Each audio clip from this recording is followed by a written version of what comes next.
welcome to Full 42. We're back. Hey, we got Luca in here as well, and Helaina. Hello, everybody. We have a new guest. You've been here a few times in the comments. It's great to finally have you on screen. It's great to be here. Thanks for having me. Hi, buddy. Alan's already there. Say hi, Helaina. We're mostly on time. We're more on time than we normally are. Yeah. It's only 3 minutes. It's all good. So today we're talking about the top 5 games in both your companies, right? The Burnt Island and Kids Table. And what else? We got announcements. We got a lightning round. Lots of fun. Say hi to everybody. Hi, Eric. Wow, they're all pouring in now. Oh, there we go. Helena's got the following. Hey, there's Sean. We know Sean. There's the important one. There it is. Thank you, Di.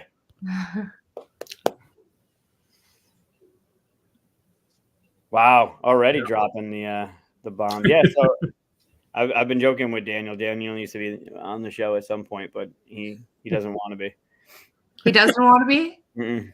I'll help you try to change that. Okay. When he comes to one of our Tuesday meetings, if he ever makes it again, Daniel. See, you're in trouble now. I think there's some Ranger stuff going on in the chat. I don't know what any of that means. It's hockey. They're playing right now. Wayne's talking about the curse. It was they hadn't won since 1940. So in 1994, they broke the curse. So no one was allowed to chant that anymore. Oh, there you go. Some Helaina love. Nice. Oh, that's nice. Thanks. Oh. Yeah, so we got a fun show. I'm a little biased on this one because we're kind of forcing Helaina to pick her favorites out of her children that are in the catalog for both of those. So it's a very hard thing to do from any perspective, but now it's like titles that are close to you that you've worked on and worked with and developed, and it should be fun. And it's a hell of a list, man. Like seriously, your catalog's impressive. Thank you. Thanks so much. Should be fun. Yeah, it'd be kind of interesting because when you see people who work on movies or something be asked what was your favorite movie, that they almost always answer and from a perspective of not the movie itself but their experience of making it. And I was wondering, we'll get to it, but I was wondering if your choices are from your experience of making them or just the actual gameplay. I would probably have 2 lists if I could do one from my experience, because when I first sat down to think about this, it was from my experience, and I thought to myself, I think that's not fair because I want to talk about the ones that I like absolutely love to play, and nobody knows what my experiences were with the game, so I don't know. I think that's the way to go with it. Yeah. But I'm happy to have 2 lists if you want me to. And in fact, because I have 2 brands, can I have 2 top 5 lists? I'm just kidding. Trying to get them all on there. I'll tell you. That's exactly it. Chris will say this as we get going. I don't follow the rules of a top 5. I don't put them in order. I usually have way more because I like to pivot as things happen. So if you sneak a few in there, it's kind of the par for the course, if you will. I should just call it top whatevers because of him. He doesn't. But then this would be a 3-hour conversation. So sometimes it becomes that. Yeah, sometimes it is, no matter what. That's Mike's fault, though. Bailey, keep saying stuff like that so we can get Helaina to come to QsCon, please. Thank you. One day. So, aside from before we get into all that fun stuff, we should cover announcements while we wait for more people to show up. Yeah, let's do that. All right. So as always, my announcement is I don't have any announcements. We got to work on that. We got to get you some announcements. Yeah, I'm always working on stuff I can't talk about, right? So someday there'll be an announcement whenever you can finally talk about it. Did you try a different food today? Like that could be an announcement. Like you never tried this before. Oh, I did actually. I tried. I tried house chicken at the Thai place, and it was not good. Nope. I walked in thinking I'm going to get yellow curry, and I was like, I should try something different. And I saw someone's plate go by, and I said, I'll have that. No idea what it was. Shouldn't have done that. Learned my lesson. That's good. Hell of an announcement right there. Hey, you asked. I'm just saying, you never have an announcement, so something had to happen. I know. There'll be announcements. I work slowly, I guess. I don't know. And we'll get you to crack one day and talk about the stuff you're working on that you're not allowed to work on or not allowed to talk about. Yeah, when I'm allowed to. When you are, yeah. Helaina, what do you got? You have like a announcement happening next week. It's not the big. What don't I have? I have a Kickstarter campaign launching on Tuesday for How to Save the World. That's really exciting. There's lots of other really exciting stuff, like 5 games releasing at Gen Con. Wow, 5? What am I thinking? 5.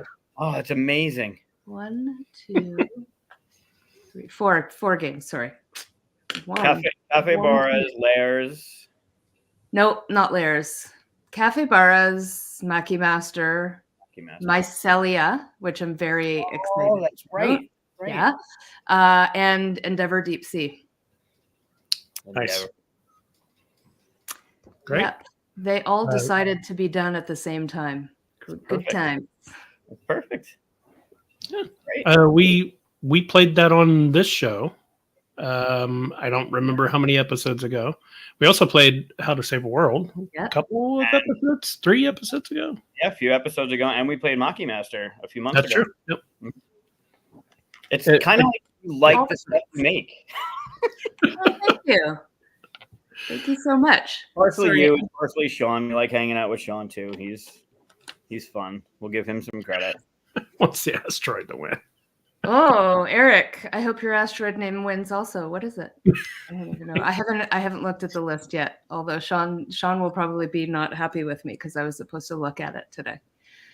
Someone said they entered the full 42 as an asteroid name. Oh, really? Yeah. That's great. It was you, right, Michael? It was not me. I did not participate. Thought that would be a little weird. Yeah, he's okay. He's okay. Sean's okay. Yeah, he's okay. Sean's awesome. Let's see. Do we have a Luca painting? I do have a Luca painting. I don't think I have any other announcements. Charcuterie should be starting fulfillment at the end of this week. I saw that. That looks cool. Can't wait. Depending on how R&R goes with whatever they have on their plate and moving over to us, the first couple could actually be going out this week. So I'm excited about that. Delivery always takes a while. You're always the last one on the list when you're waiting for that Kickstarter to show up. It feels like it happens. Apparently, Canadians are always the last one on the list. Really? Well, Canadian, I don't know how it's R&R. So I mean, Dan.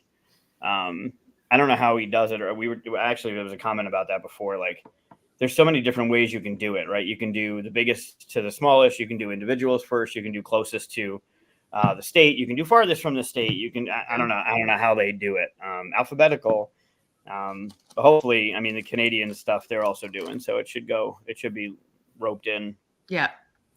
Typically, Kickstarter creators will find a Canadian distributor to do the fulfillment, and so it always ends up being, and for us as well, it always ends up being that the US backers start getting their game as the Canadian games get sent to Canada. So it's 2 to 3 weeks longer, and it is excruciating, especially when you've been waiting for a really long time for that one game that you've been so excited to get. Yeah, I think that happened with Stuff of Legend. I think the fulfillment company shipped everything to a different fulfillment company up in Canada, so it took longer than it should have. Yeah. But yeah, this ended. You know how Kickstarter works. For those that don't, this ended November 21st, right? So 2 weeks after that ends, that's when Kickstarter released the funds. So we had everything moving really quickly. So for this to be done basically end of November, and now it's mid-May to be almost mid-May to be fulfilling. I think that's well done. Yep, it's been good. Congratulations. But that's all we got on our end. Yeah, we could talk about Okay, so for those that follow along, or for those that don't follow along, Luca, who started the show on my lap, is 2.5. He started watercolor painting 2 Decembers ago when he was super young, on little canvas, little like that Bianca made for him. And he started with 3x3 canvas, and then he started going into what I think is about 250 now of the 4x4 canvases. Wow, it's ridiculous. There's a ton of them over there.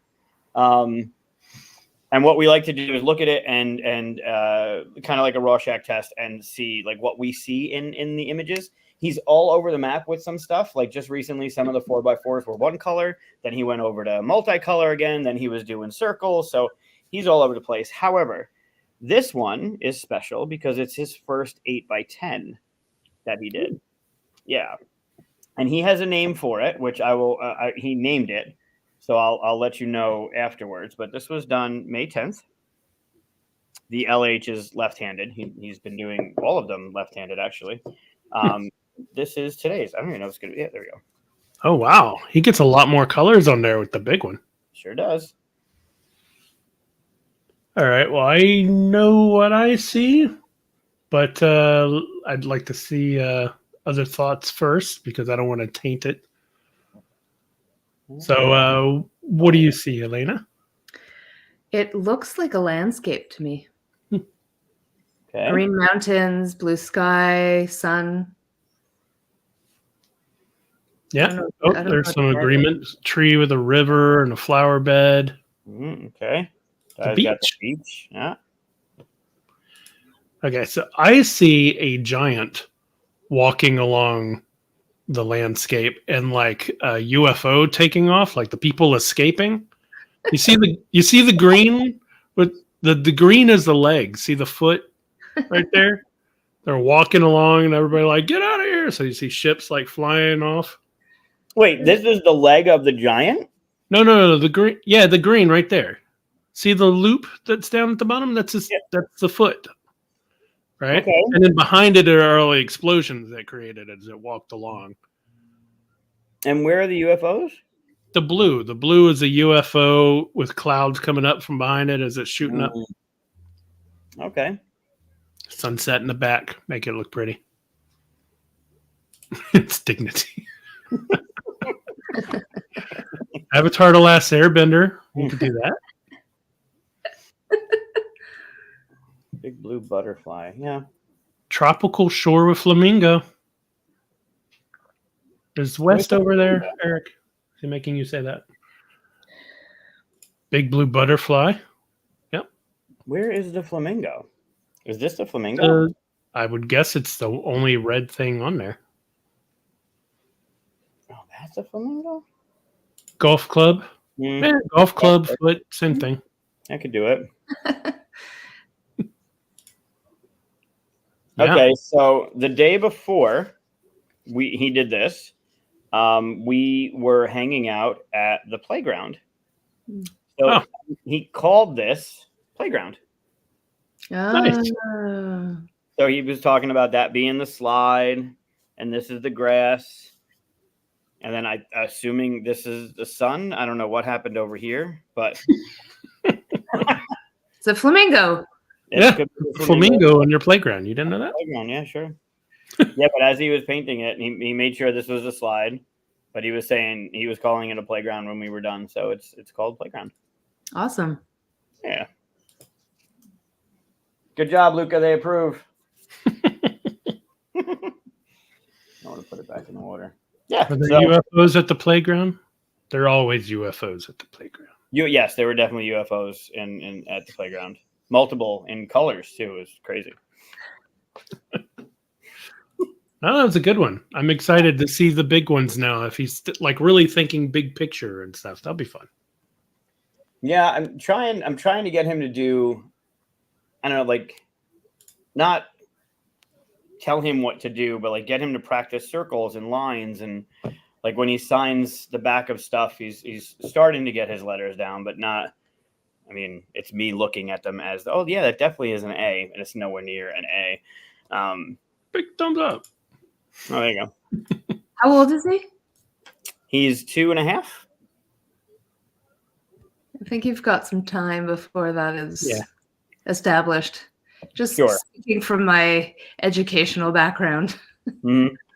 Yeah, for But him, it's awesome that he is painting and knows what he's painting. Like that's amazing. Yeah, calling it. He did one. I'll show it at another time, but he was doing it. It was one of the one color ones, and as he was painting it, it looked like the brush went and then came off the pad as it was going up, but it looked like a horn, and he called it a triceratops because it looked. If you look at it, it looked like there was at least 2 horns coming out of it. I'm like, so he's recognizing stuff really well. Best dinosaur. Very nice. He does appreciate the triceratops very much. I mean, who doesn't love dinosaurs? I even made a game about them. You did, which might be No on spoilers on the list. Yeah, so that's Luca's this week's painting. I'll put it over here. No. Did you say that was 8x10? It's 8x10. Yeah. Oh, it looks smaller on the screen. I trust you. You don't have to go get a ruler. All right. So we have, before we start, you didn't make me a lightning round banner. You said you made banners. There's a 4x4 that he's done. This is one of the old. This is last week's from the 6th, but there's a 4x4. So Chris, what's that one called? He didn't name this one. I think I saw a ghost. I don't know what Chris saw. Was it a UFO again? No. It was but yeah, there's. Wait, put the red next to the other red. Are they connected? Might be connected. Yep. Oh. It's a flamingo. How much would your mind be blown if you someday put it together and realized it was all one giant picture? That would be amazing. That'd be almost scary, actually. That'd be amazing. It's like that's too good. Yeah. That's the jet ski. I still don't see the jet ski in that. Oh, I didn't see that either. All right, so let's jump into our lightning round. If you're ready. Okay. I know you've seen the show a few times, so to trick you up, I finally got a few more different questions in there. Okay. We're going to see some new stuff. I've been trying to do this for a while now. So, okay. So, if you haven't seen it before, viewers, this is going to be a this or that, which is going to take her down a nice little path of questions. Wow. And eventually, there's going to be a result at the end. And this is scientifically proven that you are just like this fictional character. Okay. Never been wrong. It's always right, of course. How could it be wrong? Let's see. So the first question is going to be a different one. Oh. Euro or American board games? Oh, Euro all the way. Oh, wow. That's quick. Oh, yeah. Yeah. 2 30-minute games or 1 1-hour game? Am I playing with my children? That would be 3 10-minute games. So if I'm playing with adults, it would be 1 1-hour game for sure. Yeah. All right. Super intelligence or super strength? I think super intelligence. You think? I'm pretty sure I would rather have super intelligence. Boba tea or slushy? Boba. Oh man, that's a good one. These get really deep. Right? What if I wanted to combine them though? That would be the best answer, but I can only go one way or the other. So, Rolling Stones or Beatles? I think we know the answer. It's Beatles. Yeah. Hello. When I saw your background, I was like, I wonder if we'll get to that question or not. That's funny. And when you had Sean on, he answered Rolling Stones. I'm like, do I even know you? Who are you? Be a roommate for a year with Shrek or Donkey? Oh, they're both so stinky, though.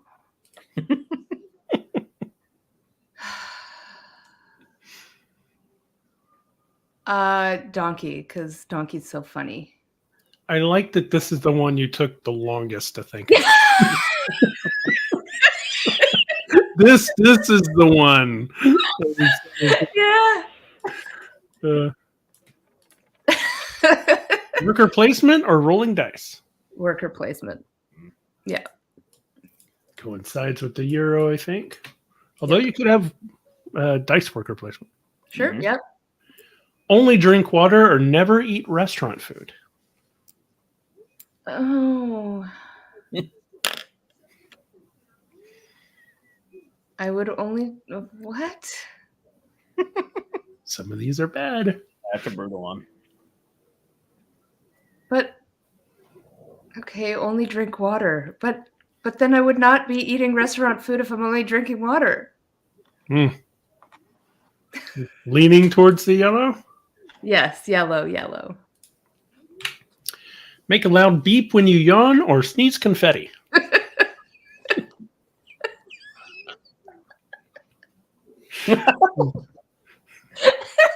It's one of my favorites.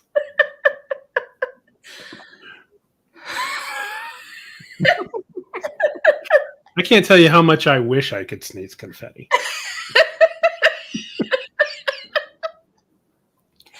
Oh, I guess I would have to make a loud beep when I yawn because sneezing confetti is really messy. Be all in your car all the time, right?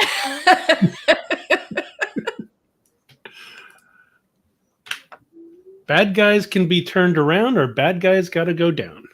Oh, bad guys can be turned around. Can be turned around. Yeah. All right. Here we go. Who? Moment of Who truth. is it? You are scientifically proven to be most like Ellen Ripley Ripley. from Aliens. All right. Okay. That's pretty good. She's pretty Okay. badass. Yeah. Nice. Yeah. Cool. All right. I'll accept it. She survives. That's the important part. Yeah, that's true. Accepted means still 100%. Was she also in Ghostbusters? Yeah. Sigourney Weaver Yeah. is in Ghostbusters, and Yeah. what else was it? Working Girl, I think. Yeah, that's cool. All good. I'll accept Awesome. Okay. That's pretty good. Oh, I didn't show the path. I like showing the path. Like the back out and show the whole. You stuck to the left. it. I did. Wow. Very Put a whole bunch of new very ones. far out there. left. Very Mhm. far left. Yeah. Nice. Thank you for playing. Well, thanks for that. That was really great. Soon to be Star Wars star. Mhm. Nice. Seems like she already should be.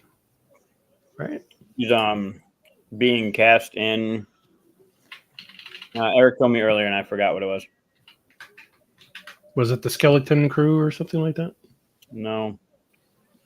Well, comments could tell us. Yeah, he just told me today too about that. I want to say it was Acolyte. What's up? Oh, You wanna come back on? Mandalorian and Grogu. Oh, Mandalorian movie. That's what it was. Right. Speaking of Grogu, Can't have these. Those are mine. How you doing? hi Luca. Say hi, Chris. Hi, Rick. Hi, Helena. Hi, Nina. Hi. Oh, Oh, that was so cute. Say it again. Say again. Hi, Helena. yeah. Hi, Oh. That's so This is the All right. painter. Yeah, that's the artist. Bye. You want to say bye? Nina. Hi. Say bye. Bye-bye. Hi. Bye-bye. Okay, you can go. Oh yeah, Gorillas in the Mist. She played Jane Goodall. Yeah, she's been in amazing movies. Oh, and Avatar. Okay, so we have our top 5 that we're going to talk about. So let me get the here going up here. It's a long wait, one. Before we do that, I wanna Okay. talk- what are you doing? Are you want to stay here? Yeah. We want to talk about. I have some questions Oh yeah, do Yeah. questions. your companies. Oh yeah, definitely. Yeah. So, for those that don't know, there is Kids Table Board Gaming and Burnt Island Games, and they make some of. I mean, you've seen on the show we've played multiples this just recently in the past year. I think we've hit 3 of them.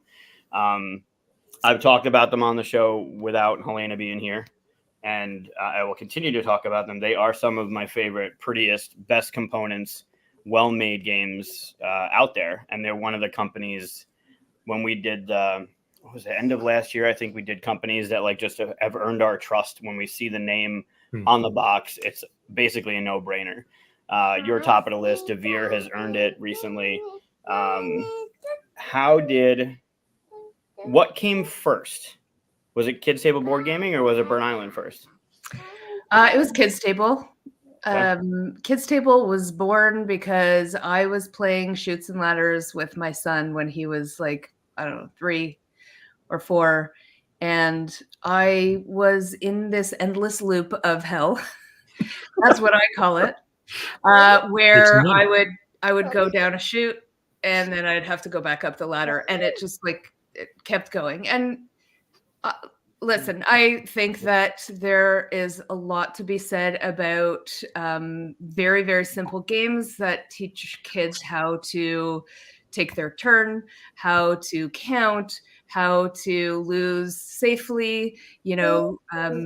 That's one thing as a teacher that I always, would tell parents when kids are a sore loser, just play some games with them, and it's okay for them to lose in those circumstances. So those kind of games have great things happening with them for kids, not for adults.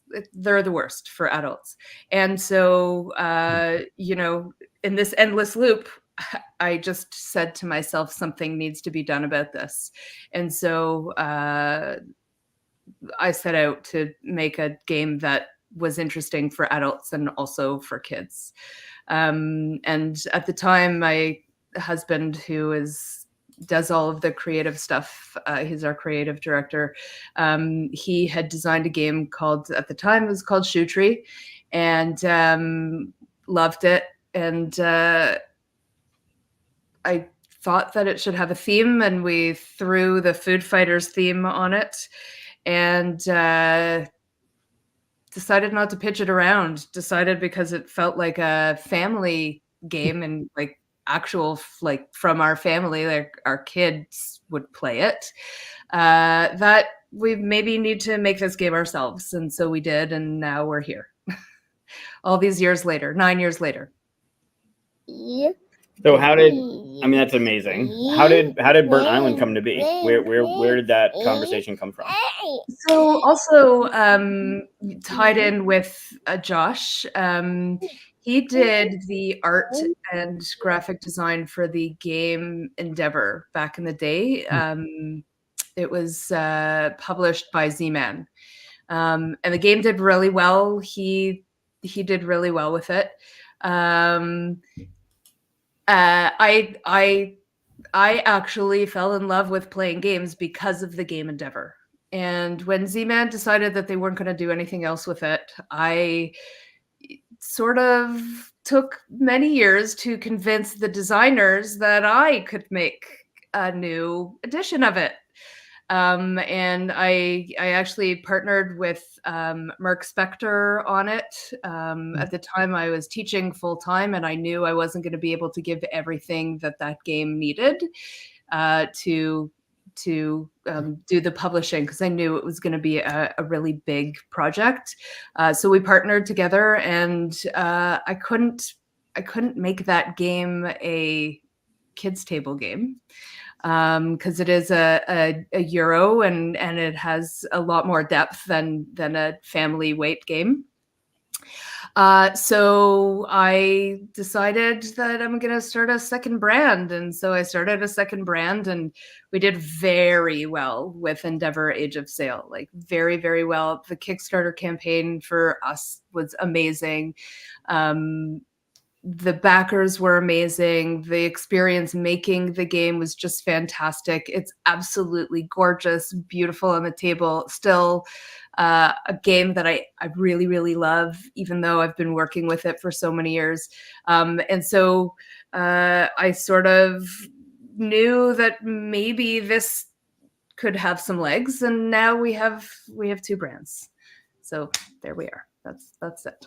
What does this mean, Punchboard U for Canadian? So in Canada, we spell Endeavor with a U. And we wanted to, when we made the game, we wanted to keep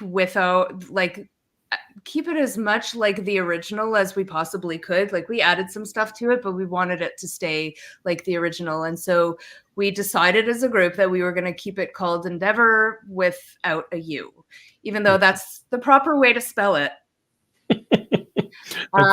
And so we had a stretch goal that if we made it to $1 million, we were going to change the Endeavor to being spelled with a U. And so as a joke to our backers, we actually had that in the punch board. So if you wanted to like take a picture of Endeavor with a U, you could place it on the box and take a picture with it. And that's funny. thanks, I didn't Matt. know what that was for. Yeah. It's a good story, right? I like that story. Fun. Yeah. That's funny. Yeah. That was all Mark's idea. Hi Katya. He very early on said, wouldn't it be so funny if we had this as a stretch goal? And I thought it was fantastic. And so did thank you. Thank you. Mark is also, I love Mark. Mark is a great teacher. Really fun to play with. I don't think he played Heat with us, but I think right after we played Heat, we ended up jumping into Return of Dark Tower with him. Oh, yeah. Mark's a good guy. Yeah, he's a good guy. That's awesome. All right, so now you're rocking two different things. The split makes sense, right? You got the kids table, which is more family weight, and you got the heavier stuff like Endeavor. I remember playing Endeavor the first time with the Z-Man edition, and I loved it. It was everything you wanted, and then what you guys did with that edition was just amazing. Thank you. I mean, again, it's like that was my first love. We started in playing games, playing like many others, Catan, and it wasn't until I played Endeavor that I said to myself, okay, this makes me feel like I'm a gamer. I know that I love to play games because I love this game. So yes. Yeah. That's cool. So that was your hook, huh? Endeavor? Yeah, I think so. So. Even though I think it must have been about 2 years straight, I played Catan every single day, multiple times a day. Wow. But it was Endeavor that like really solidified it for me. All right. Yeah. That's cool. Yep. Another game to get into. So you're saying that's the game that solidified it for you to want to get into the industry, or that you consider yourself just a gamer, like at that point? Just a gamer. Okay. A gamer. Yep. Yeah. I never knew that I would be making Endeavor, and it was,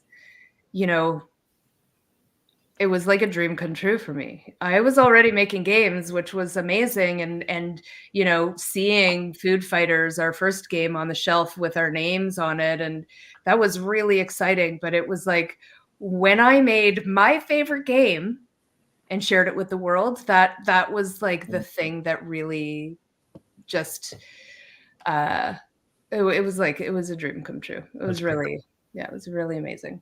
That's cool. And now you get to play in that world again. Or you just recently played in that world again. Yeah? Yes. Yeah. Well, it's coming soon. So just wait till you see it on your table. It is, it's amazing. That's great. So how do you decide which one goes to which brand? Because, I mean, like you say, you could play with your kids, but even the kids table ones, they're not shooting ladders like you're talking about. Like they're games. Right. They're real gamer games. So if I had to guess, I would guess it's playtime is the only thing I can kind of see. That's partially it. It's also the theme. Theme is hugely important. Sometimes we change the theme of the game for it to match whatever company we want it to work for. But often one of our philosophies is that we must have adults be engaged and kids able to play kids table games. And so what we do is in the rule set, we'll suggest several things to take out where it's still crunchy enough for adults to play, but younger kids can play at the same time. So it makes the play time shorter. It makes the rounds simpler. It makes turn easier. So and typically with a Burnt Island game, there is none of that. Like you can't take things out of the game to make it simpler. It just is what it is. So, we often try to put that in there when we see a kids table game that doesn't already have the ability to do that. But I think now people who pitch to us know what we do, what we're about, and they know that we're looking for that sort of thing. So it's very interesting to me that, over the last year or so, I'm getting more pitches starting with that easy enough for kids to play, crunchy enough for adults. And so people are really getting to know who we are as Kids Table. That's good. That's cool. Yeah. And everybody works on the same ones. Like you have everybody, you don't have just one person that works on this brand and another person that works on that brand. That's right. We're all together. We're a big family, big mishmash of lots of games. Yeah. Fun. That's good. Yeah, the passion in it shows. It's crazy. Sorry? The passion in it shows. Thank you. Thanks. Oh, and of course, well, I don't want to say of course, but I've noticed, Kids Tables Games has a very kind of, when you see the artwork, the cover, you go, oh, I don't even need to see the publisher icon to know what it is, right? Whereas it looks like Burnt Island, you have different looks and feels depending on the cover. That's right. So Josh has a really amazing design philosophy, and it is that if you get to know our games, you know how they play, and that should also be the way our games look. And so he set out right from the beginning, right from our first game, to have all of our games have the same the image on the top 2/3 and the very striking title at the bottom third of every single one of our games. And it took like 3 or 4 games for people to start recognizing that that's what our games look like. And I had this conversation a while ago with a game designer about branding and how your logo is so important. And that is absolutely true. If you can look at a logo and know exactly what it is, that's amazing. But imagining looking at a game and knowing just by looking at a game that it belongs to that company. Like I would say there are very few companies that do that. Hubba comes to mind. I look at a Hubba game and like that yellow, it's Hubba. But that was part of the idea of making our games known to people without that logo being so important. Yeah, because if you know to look, you got the little flag up there, right? But otherwise, it's there's that brand recognition without having that. Like if that wasn't on there, it'd be like, yep, that's right. Jeremy's trying to jump ahead into our top 5. We're going to give you 2 better, Jeremy. We're going to go over the top 5. Yeah. Although he is asking a question I'm sure all publishers want a real answer to. Because that's the hardest part, right? How do you make sure a game is fun? It is still a question that I ask myself all the time. I think all of our games are fun, but they're all fun in different ways. So there are a lot of things that can make games fun. For me, I just had another interview last week where I was talking about how I think the idea is to recognize that we don't just play games, we experience them. And our experience is not just moving things around on a board. Our experience is what it looks like. Our experience is what it sounds like, and not just what it sounds like when you are talking to each other and the things you say to each other, but what the pieces sound like.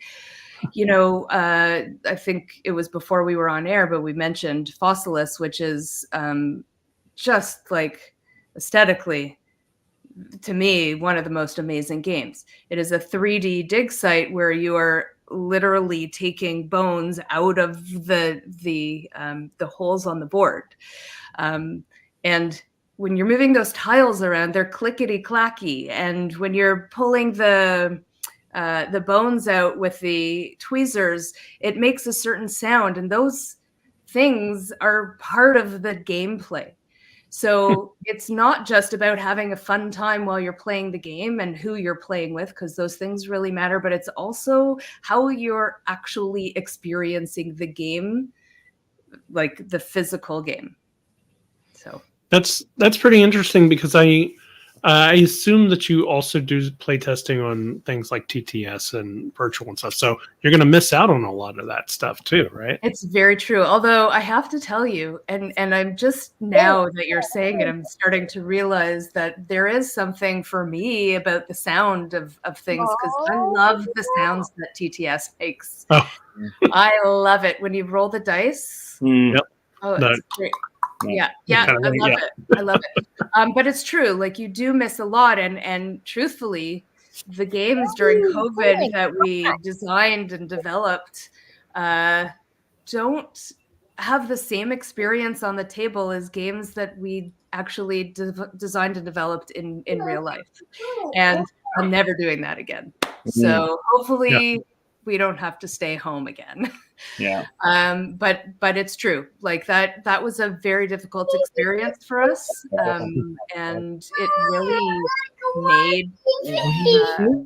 it really made the games different than they would have been had we actually had them in front of us. Yeah.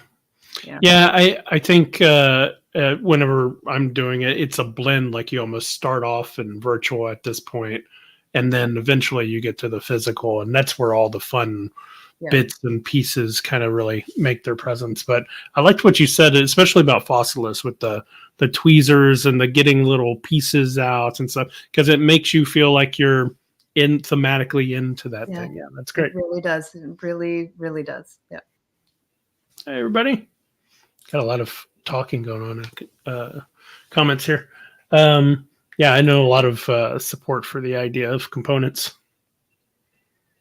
I mean, if you look at any of our games, it's very clear that components are important to us. Like, there are often a lot of components, and they all are stunning.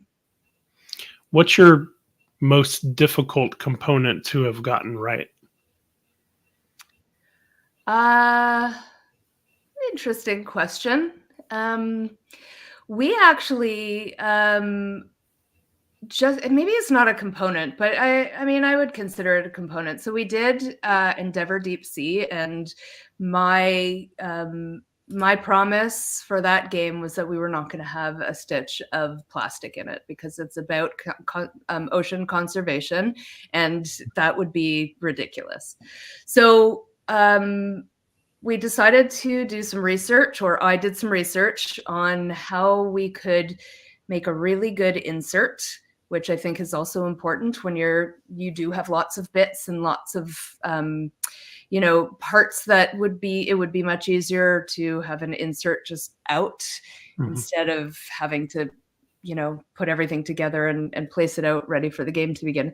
And so I chose to use a material for the inserts for Endeavor called bagasse, and it is made out of sugarcane pulp.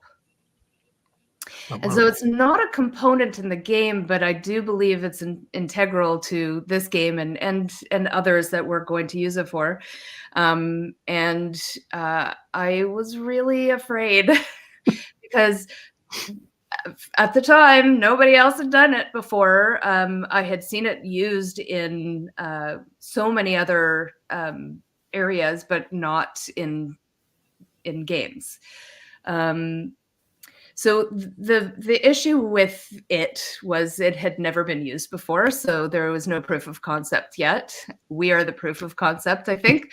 And then also the design. So we had Game Trays do the design of the insert and the trays that we were using, and like they're amazing. They can do everything, but it was like, every week it was like, no, you have to change this to 1 millimeter bigger and that to 1 millimeter this, and it was like every week for I don't know, 12 weeks. It was a lot. It was a lot, but it was everyone just getting to know how it works. My manufacturer had never done it before either, and so Game Trays had never done it before, and so we all just had this learning experience together. So it's not directly a component, but I think that it's integral to some games. And we just got the sample today, and it's perfect, and I'm very excited. So, wow, yay. Nice. Yeah. And getting lots of love from the comments. Thanks, Eric. Yeah, that's pretty awesome. Mike, you got any other things you wanted to ask before we start the list that we're trying to dodge naming all of the games before we get to? Right. No, that was more than what I had on my docket. So I'm excited to learn about. I knew about the insert. I think I had reached out to you about that last year, maybe. Yep. Maybe, I think. Yep. Yeah. Yeah, it was beautiful. Thank you. Just great stuff. Thank you. Thanks. Yeah. Awesome. All right. So we're going to talk about our top 5. We always mess up the initials. KTBG. That's right. Good. Burn Island Games. So obviously, I think it's the most interesting list is going to be yours because, we're getting that perspective of from behind the scenes, from the beginning, it's your children, as Mike said, that you're trying to pick from and stuff. Are you worried about any of the, if you say one game's better than the other, upsetting people that you know and care about? Should we put disclaimers in here to protect you? Okay, let's start with this. I love all of my games. That's why I made them. That's fair. They were all labors of love, and I think it is clear that you can see how much we love them by how they turned out at the end of the day. I think that it is important for me to say that my least favorite of our games happen to be the ones that I designed. So how about that? Wow. Yeah, I mean, I never considered myself a game designer, although I've designed games. So I guess I'm a game designer. But after a couple, I realized that my passion was more in the logistics of making the game happen than actual design. And I do love development, but I think I've retired as a game designer. So at least I can say that the ones that are my not favorites, but they're still my favorite, but they're like not as high on the list, are the ones that I designed. So, yeah. Interesting. Why? Like, what makes them? Was it because they were more intensive or required more thought or work, or what is it that makes them not your favorites? Well, we can start with my own psychological stuff. I have a really hard time accepting when people say they like something about me or like something that I've done. And so I sort of put those out the side, and whatever accolades we've gotten for it, I'm happy about that. But like, I feel like it's easier to design and make your own games than it is to have someone else design and want you to make their games. So for me, that has been more difficult. And as Josh would say, I never like to do the easy thing. I always like to do the hard thing. So I guess it's always been harder work for me to make the designers proud. That's really the thing. I love making games for people and watching people play them, but I really love when our designers take pride in what we've made for them. So I like that. Nice. Good answer. oh, thank you. Mike, I assume yours is just a cluster of random games that fit the list? Yeah, in typical top 5 style, it is a clusterfuck of games from my number 1 to the bottom 1. They're in no order. I will see how things happen. Also, because no, you can't have that. These are my chocolate eggs. Sorry, you can't have chocolate yet, buddy. Wait till you have keep chocolate eggs from him. I'm not letting him have chocolate eggs. You can't have chocolate eggs in front of the kid and not give him chocolate eggs. This is imported chocolate. I don't think he's ready for it. Boo, boo, give him chocolate eggs. Okay, you can come here and hang out with him at 2 o'clock in the morning when you sleep. Yeah, I'm Exactly. in Texas. I'm in Texas. Give him chocolate eggs. I don't care. So I figured there's probably going to be some overlap, right? Because we're talking about 3 people going over 25. I'm a chocolate snob. Have you had the Canadian Cadbury eggs? They are way better than our own. They're way better. Yeah, They're beyond. they're amazingly better. Come here. What are you doing? Okay. So I figured we're talking about 3 people going over, which will be a top 15 list of 25 games. So there'll be some overlap. So I did limit mine to, I have 8 on my list, and I figure there'll be some leveraging some of these things depending on what everybody says. So also, he picked them all, so if they suck, it's his fault. But yeah, there's no order to mine. I can put it in order. I mean, I have years. I have BGG rankings. You know how I do all that stuff. Also, I'll say this. I mean, I can say this as we go through it, but I did this list before the weekend, and I'm not exactly sure. And Scott's in the chat, so maybe Scott can shed some light on this. I'm not exactly sure when they readjust the rankings of the games, but one. I would imagine it'd be, well, no, that's not. I think it's every day. Like, is it every day? Yeah, it is every day. Okay, because I did mine, I think Friday or Saturday. I think Friday, and 5 of my 8 changed rankings. They all went up except for one. One went down by 1, but Really? yeah, they all went up. Oh, that's good. Oh, there you go. Yeah, every day at 2 a.m. Every day at 2 a.m. Okay, well there you go. So they might have changed a couple times over the weekend, but yeah. Then when I was re-looking it, because I'm like, oh, I didn't put the years down, so I put all my years all the way out on the column, and I was like, oh, wait a minute, I wrote down the ranking wrong, so I crossed it off and I wrote it down, and then I did the next one. I'm like, well, wait a minute, how did I screw both of them up? And then I went through them, and they were 5 of the 8 were different. So, yeah, Cool. Yeah, That's good to know. The Kickstarter's kicking up some talking to the other titles. And stuff. Yeah, That's maybe cool. that's true. That's true. I can tell you that since Creature Comforts came out and has been doing so well, the other games are selling in a very different way than they were selling before, because now people want our older games, which is amazing. Not like they weren't selling before, but they were not selling like they're selling now. So I think more people are playing our back catalog now, which is That's great. That's great. Yeah, because you get a title that hits, and then you're like, oh, well, what else have they made? Yep. And then you realize, oh, they've been doing this for quite a while and making stellar stuff. Yeah. Cool. That's good. Awesome. So who wants to start first? Not me. Mike, why don't you start? I will start. I will take one away from both of you. I don't know which one I want to start with. I hate starting. All right, I'm just going to do it. I'm going to do Fossilis. I have to. I love it.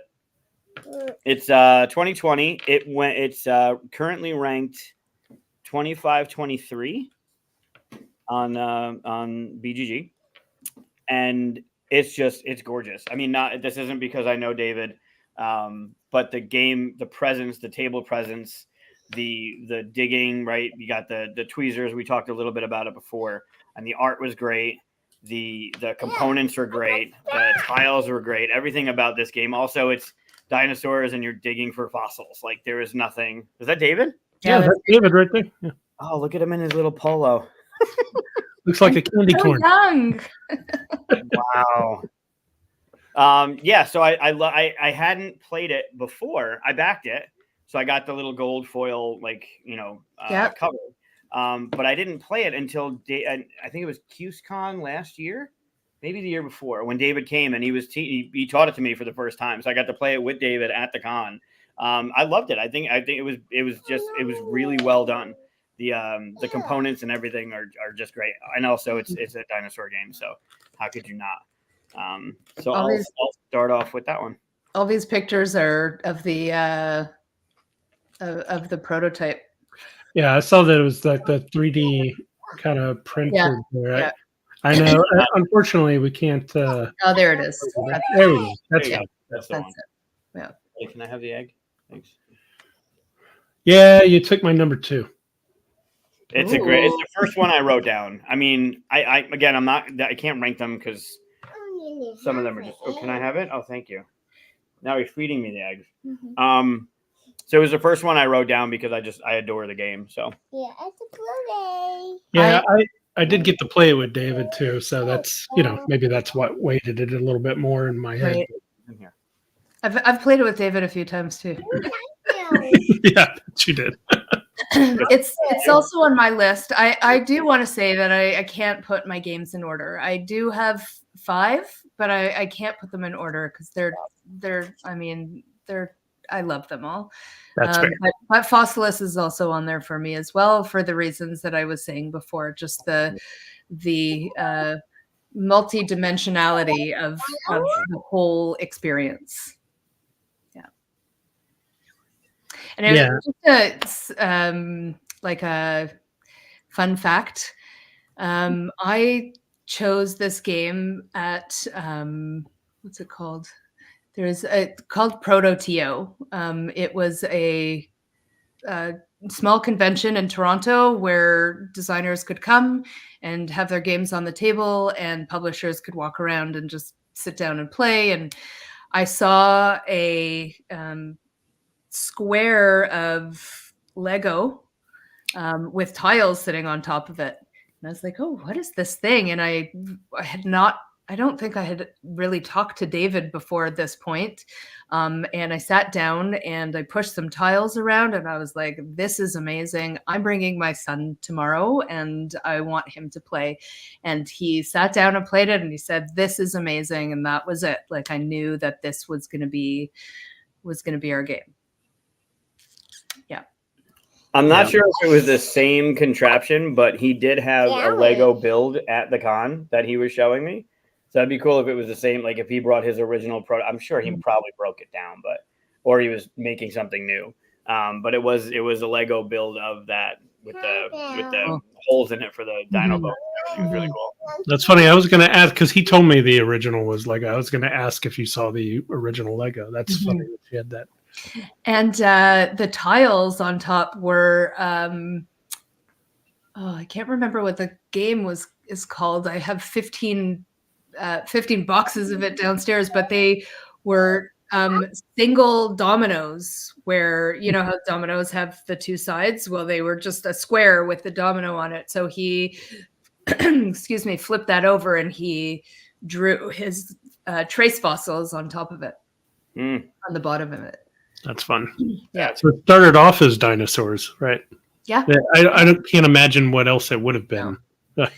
I think his wife Jamie actually said to him one day, "Why don't you make a game about dinosaurs?" I'll have to ask him. I think that's what I remember.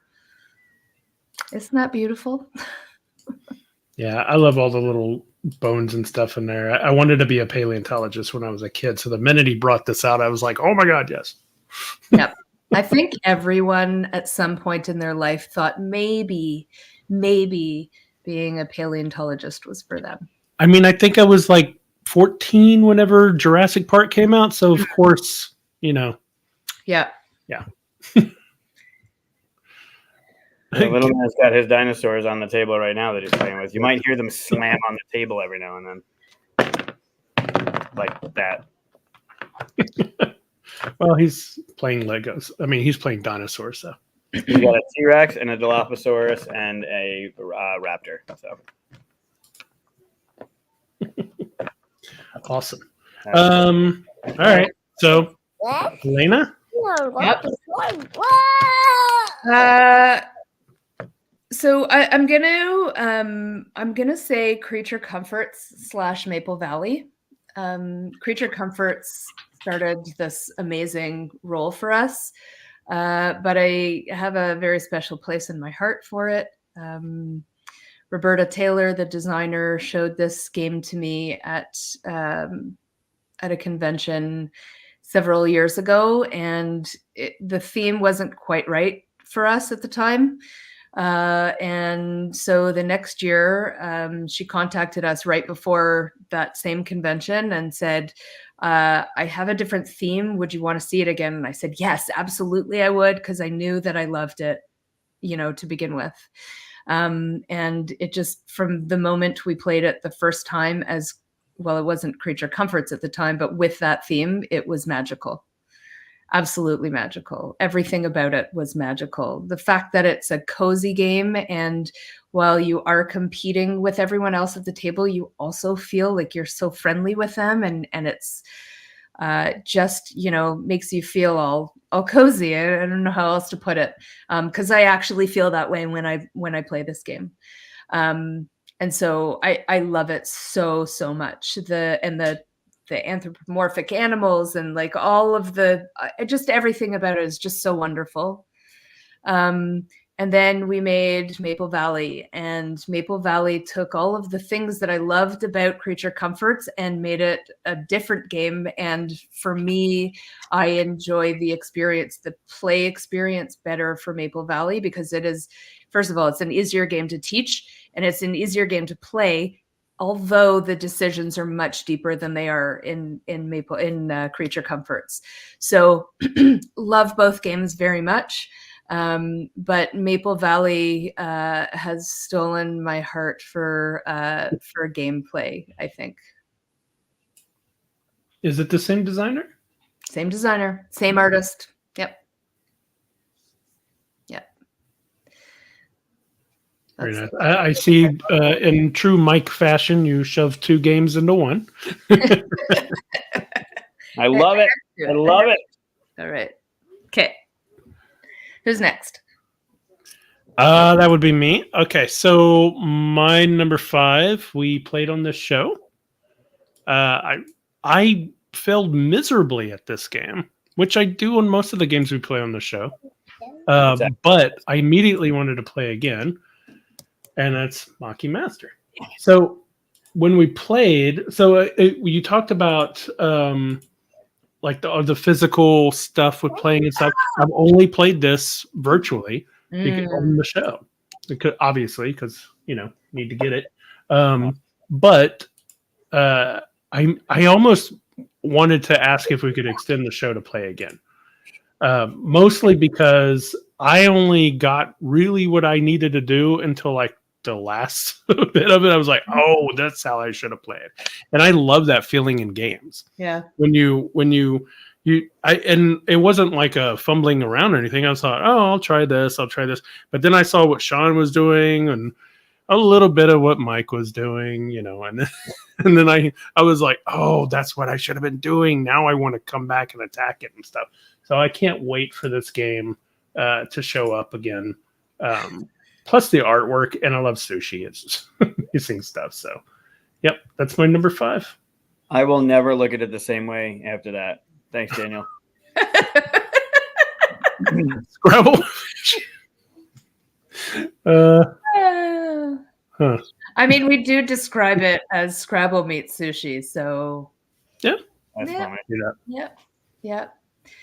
Yeah, it's a great game. It really, really is. It's always been a great game. It's another one that used to be Z-Man. Josh designed it with his cousin Adam, and right there you see the little dish with the wasabi, the green wasabi cubes in it. You know, that's one of the things, that's one of the first times I realized that a game is more than just the things you're putting on the board. When you drop that wasabi cube into the dish, which the original game had, it makes a sound. And now, because that game is like 15 years old, that sound is like nostalgic to me. And so when I play it and I drop that cube in, it makes me feel, you know, like I did when I played it when I was younger, and I loved it so much. That's pretty cool. We kept that in the newer edition as well. We have the wasabi bowls with the cubes. Go ahead, So, go on. I love this artwork. Yeah. You know, that's gonna be a recurring theme though. So this is another one, and we talked about it on the show when we played it, but wasabi, the original, was one of my favorites. I love the aesthetic of it. I love the puzzle nature of it. But obviously when it first came out, I was still kind of new to board games in general. And I really loved it. And then when I heard you got it and you were like, yeah, I kind of know the designer, I had no idea it was Josh at that point. But then we played it, and like it is just so much better than and this is not just because I've said it before. It's so much more streamlined. It's so much more modern. Like it got to the fun so much quicker than the whole, like when you had the tiles and you had to like draft the tile, you're giving somebody the tiles, however they had it. It's so much better now than it was, and it was fantastic for its time then. Yeah, this was on my list as well. It's such a good one. It's such a good one.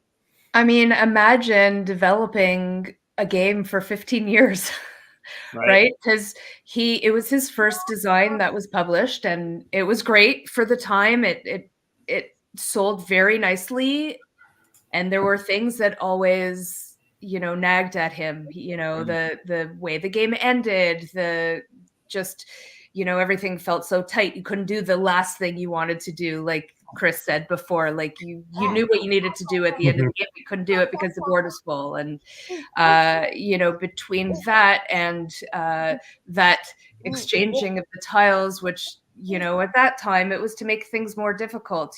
They designed the game to be as hard as possible. The most difficult as possible.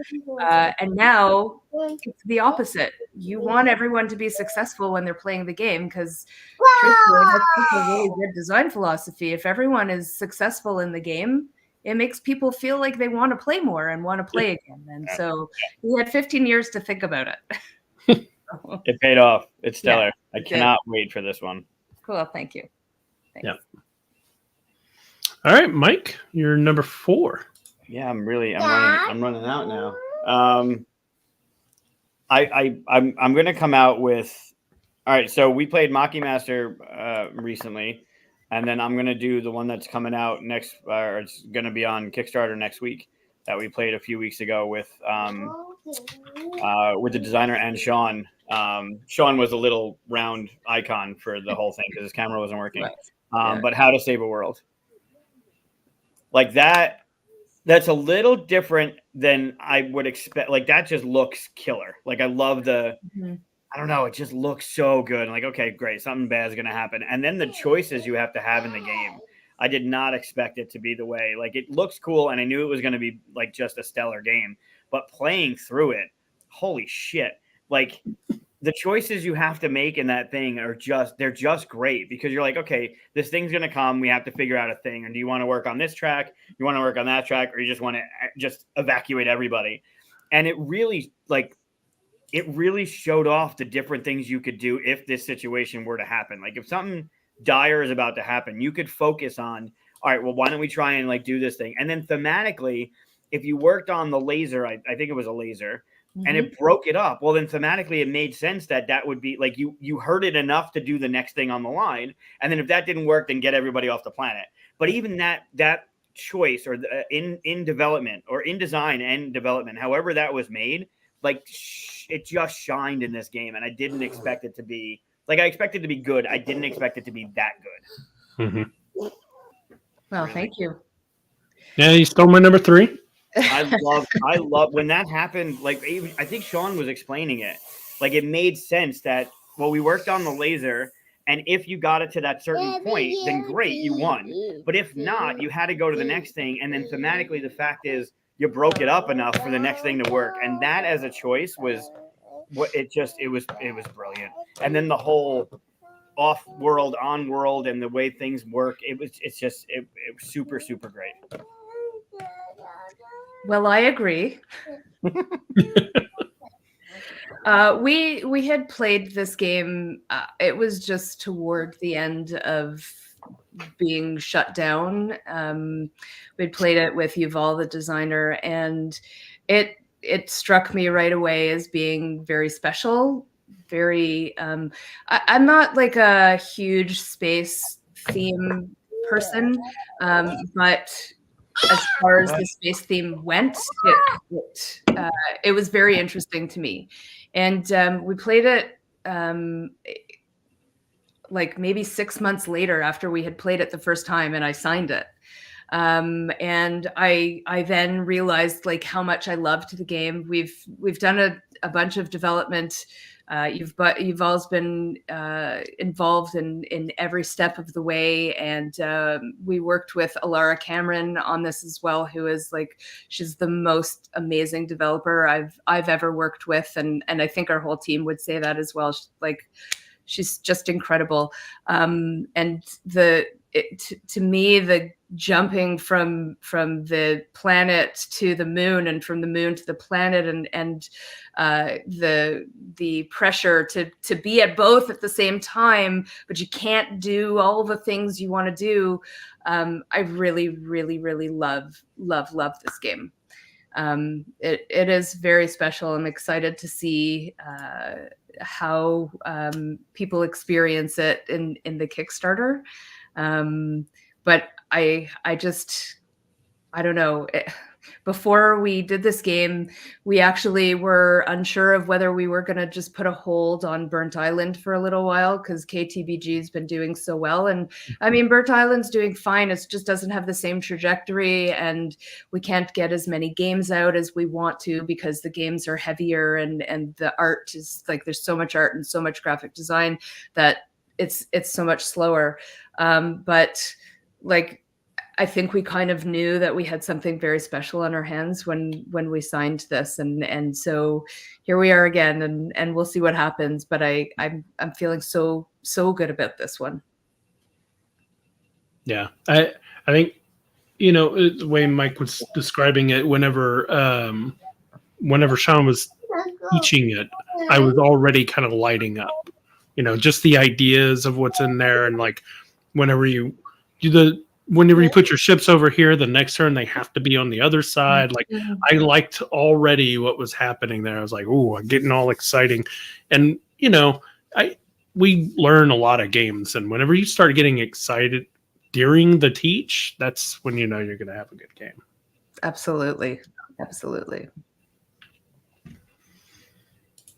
Yeah, you should have been on that show, Sean. Scott. Yeah, there's a video of it, us playing through it with you all, and talking through some of the stuff. And I remember getting more and more excited about the game as we were playing through the game, because more things were popping up throughout it. That was like, oh man, that's really brilliant, and oh man, that's a really smart move. And then not only from a game player's perspective of like the choices you have as a player and the things that are happening in the game and what the game is forcing you to do at different times, but looking at it from behind the curtain, from development and from design, the choices that were made to be put into the game, like it got better and better every time as we were playing through that episode.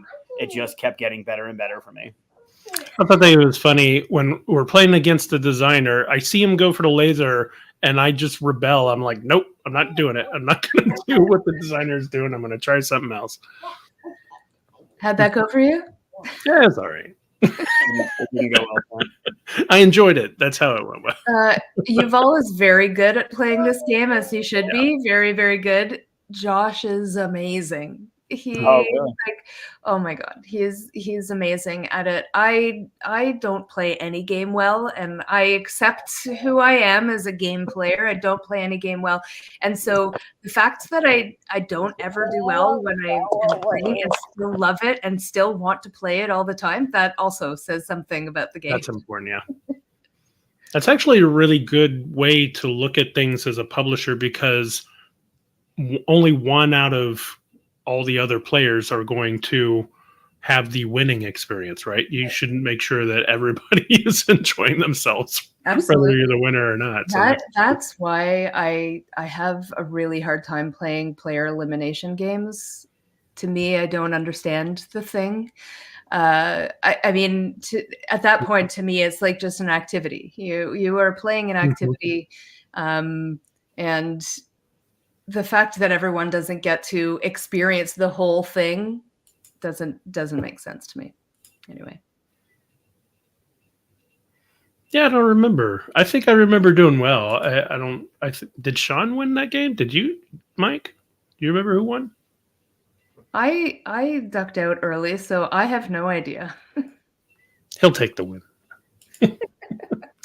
Yeah, I even whenever I used to record games and stuff, it's not. I never recorded the wins. I just remembered enjoying the game. So, oh, Mike might have won. Maybe that's why I don't remember it.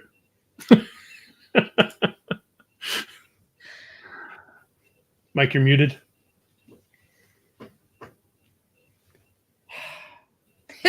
How many things did you say in that time? I hope it was all very important. It was all very important. Yeah, all very important stuff. Insightful. Mostly me trying to tell Luca to stop screaming and banging dinosaurs on the table. Mm-hmm. But I do not remember winning, because I think my head was so far into that game, from the aesthetics, from the gameplay, from the choices, that I don't remember. I honestly, I thought you all won. No, I said a couple times. I can't not. It happens. No, that's a good pick. Yeah, very All good. right, Helaina, you're number 4. All right. Well, it's not my number 4. It's just the next game for me. One being mentioned, or second one, I guess. I am going to say Dice Veggies. Ooh, good pick. I love Dice Veggies because it just sort of speaks to, it really speaks to me. It's a very, very simple game to learn and simple game to play. I like to play it with my kids. I like to play it with Josh. I like to play it with friends. It's always there, and it's easy and accessible. And so when I am playing a longer game, this is a nice way to end the night or start it. But also because my son and my niece designed it with Josh, and so I have a soft spot in it, in my heart for it. That's great. And it's just another one of those, like, very tactile. You're doing a thing, and it gives you a feeling like you are using a cardboard cleaver to chop away dice that are vegetables to make recipes. Awesome. Yeah, that whole concept of literally cleaving them out at a 10 at a clip it's so clever. It is. Also, it's beautiful. It's the same artist, Claire Lynn. She did the art for this, and obviously the art for Wasabi. Sorry, it's not called Wasabi anymore. It's called Maki Master. Yeah. Apologies. She did the art for both games, and clearly she's very good at painting food. Yeah, it's making me hungry, this whole show.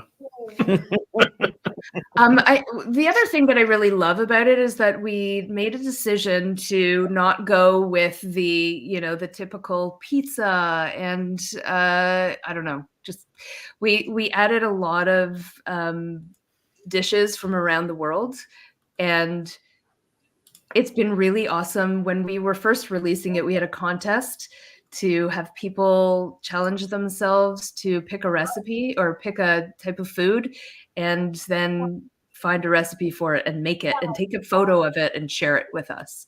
And people were making things that they had never even heard of before.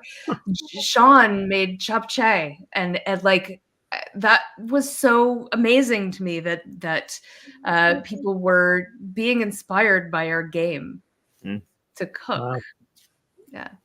This food right here is making me hungry. Looks good. Yeah, that's pretty cool. That's a good one. I It's also haven't had a chance It's got normal mechanisms too. It's got stuff that you know, right? So it's easily approachable, right. and then it's got stuff that's a little bit different that I've never seen in a game before. Buddy, it's okay. Very cool. Okay, so I have to do some shuffling because someone's stolen 2 of mine already. So A lot of stepping on feet in this one, yeah. but I mean, you can't go wrong. But All right. Well, then I'm gonna throw this one in. We talked about it earlier, but I think this is the first game I've played. I played obviously from Burn Island, and I played it at BGG Con since Scott's Hero. Promote that a little bit. But I love myself some Euro-ness, and this has some awesome Euro-ness. I don't know. I'm always playing Yellow Player too, so it's familiar.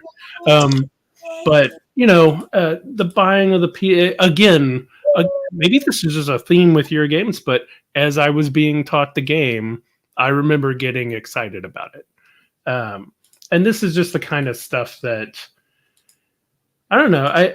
I call myself an omni gamer because I like thematic games. I like Euro games. I like all the different stuff, but when it feels like it's meshing the theme really well, the mechanisms and things like that, that's whenever I start going, oh, that's why you do this and that, because it makes sense as I'm being taught the game.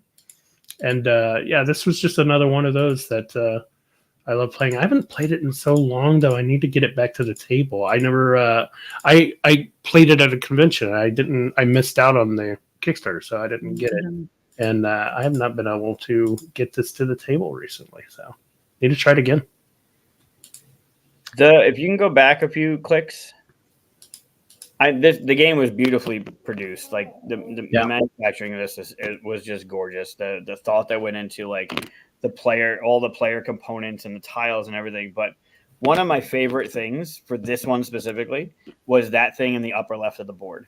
Mm-hmm. Like adding the turn order to the board so it's right there for you to see it's just, if there's room on a board and it doesn't take away too much from what's going on, I feel like it's a miss if you don't do it.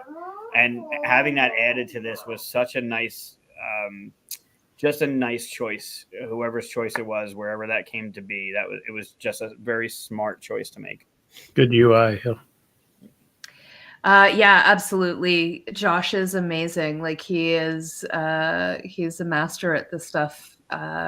His ability to communicate, to teach games, is incredible. His rule books. I cannot say enough about his rule books. I am not a rules reader. I always like to be taught games. His rules to me are very clear. They're concise, and his ability to pair the rules with images to show what you should be doing is just incredible. And so I don't remember whose idea it was either. It might have been Josh's idea to put the turn order on the board, but it just made the game that much easier. It really, really did. Yeah, what's funny is I learned the game at the convention while the person was reading the rules, and I don't remember it being an issue. And if you've ever tried to learn a game at a convention that way, sometimes it falls apart before you even get it to the table. But I remember being pretty smooth. That's very true. This is one of my top games also. So I'll put that out there. It's not a number, but I had mentioned before that this is was my favorite game of all times. I love Euros, and when I played the original, it is the thing that made me a gamer. The original, you can see there if you go back a couple. Go back a couple. Yeah, the brown one on the right. Right there. Yeah. First of all, like look at that box. That's so thematic and also just so incredible. It's a leather satchel that actually holds maps. And it just, it was just so beautifully made. Josh did an amazing job on it. But that game is my forever favorite game of all time. But I have to say, Endeavor Deep Sea might be better. Ooh. Yeah.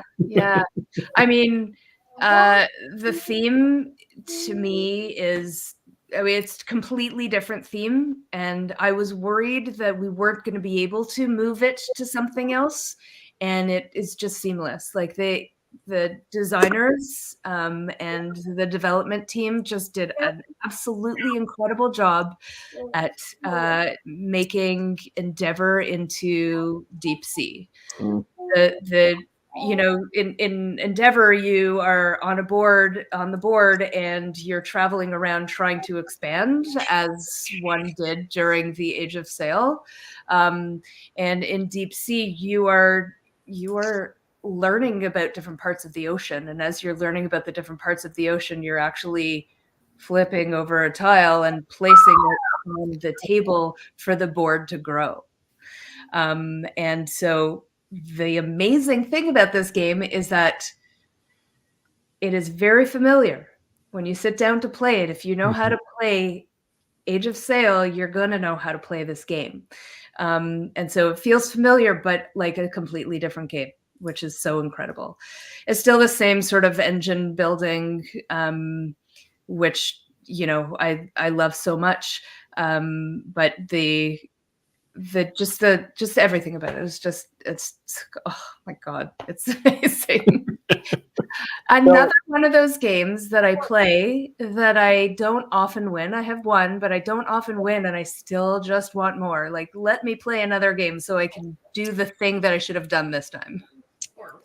I'm still a little confused though. Do you like the game?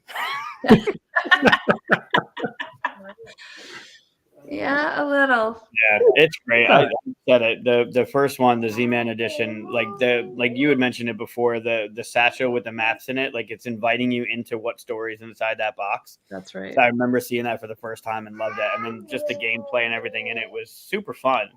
But then you just knocked it out of the park with the changes. Thank you. Same with Wasabi Namaki Master, like making it. I don't want to say making it more modern to make it feel like the older games were old, but just streamlining it, just making it like more streamlined, more approachable, more playable is just great. I think it's fair to say more modern, more like better. I don't know, but I think it's fair to say that because as gamers, I think we have all evolved. Mm-hmm. And if we're not designing games to be what players want to play now, and we're just sort of trying to bring back what was in the past, I don't know if we're actually speaking to I think it's important to be able to distinguish what it was like 15 years ago and what it's like now to play games. I mean, listen, I still have favorites from back in the day as well that I like to play now that, I mean, most people don't like to play with me anymore, but yeah. Like what? Yeah. New top 5. Mm-hmm. That'll be the next time you're on the show. We'll do that top 5. All right. Okay. Good. Games nobody wants to play with me anymore. That's a great theme. You should have that. Yeah. You okay. Can take I'll that come back for that. away. Yeah. Okay. Okay. Fun. Helaina 2.0. Writing it in. To play. Yeah, I'm writing it right now. Nice. All right, Mike, what's your random number 3? It's not random. It is.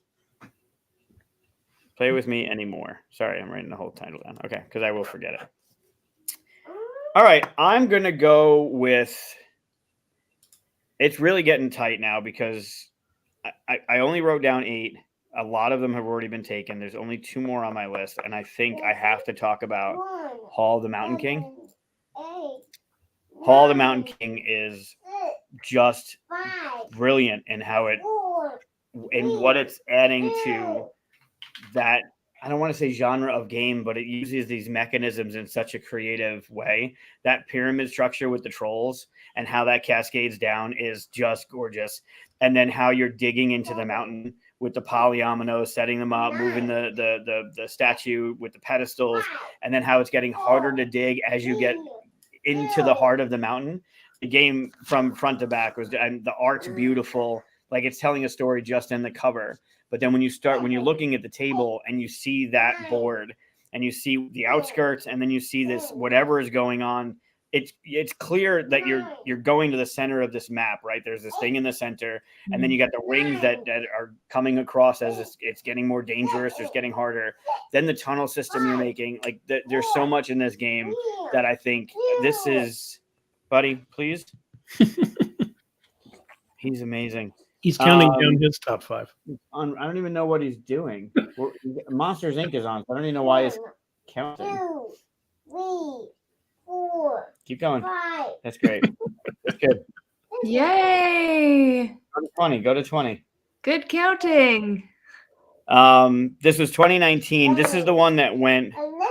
11. No, it went up by 1. I'm sorry, it went down by 1. When I looked at it, it was 594 and it went to 595. And I think, I mean, personally, I think this should be higher. I think it's a little bit underrated. I think it's doing stuff, even 2019, right, 5 years ago, it's doing stuff that I like. It's just very clever in this game. And it was just a beautifully well done, unbelievable table presence. It's not a very complicated game to teach or learn. It's really good in its strategy. And it rewards multiple plays because you're like, oh, like what you had just said, like, all right, I want to play it again because now I want to do the thing I should have done last game that I didn't get to or whatever. It's just really smart. Buddy, what are you doing? Yeah. You're just taking my whole list, basically. You're welcome. You wanted me to go first. Yeah, that was a mistake. I know. You can add to it if you'd like. I mean, I'm in the middle of Burnt Island and KTBG. It's not like like I have. I'm spreading it out, but again, it is 2 brands. You could have 10. This is true. Right. I also like. This was another one of those games that I saw on the table, and I was like, this, I must make this. And in fact, maybe I shouldn't say this out loud, but I kind of ripped it out of the hands of Huch. They wanted to take it back and evaluate it, and I was like, no, Jay, I am making this game. This is gonna be our game. I'm taking it. Wow. That's it. Wow. Yeah. Actually, we were at the gathering a few years. Well, it must have been like 5 years ago at this point, and I saw it. And Sen was there. Jay had left already, and Sen taught the game to me. And as he was teaching it, I was like, okay, I'm signing this game. This is very different polyomino game that isn't about polyominoes, which is like, that's amazing to me. And then on top of that, the cascading production, which is still just like, I do think it's a brilliant mechanism. And, we've been trying to see if we can do that with another game as well. But I love playing this. And this is another one of those games also that the insert is so integral to the game itself. Mm-hmm. Like having those inserts there to for ease of setup is amazing, but also for the organizational piece throughout the game. Yep. Yeah. Yep.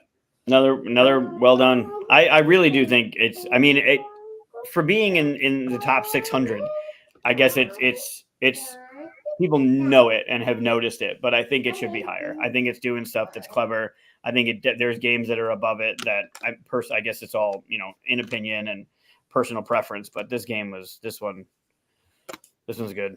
Thank you. I agree. Yeah, and made me instant back to fall.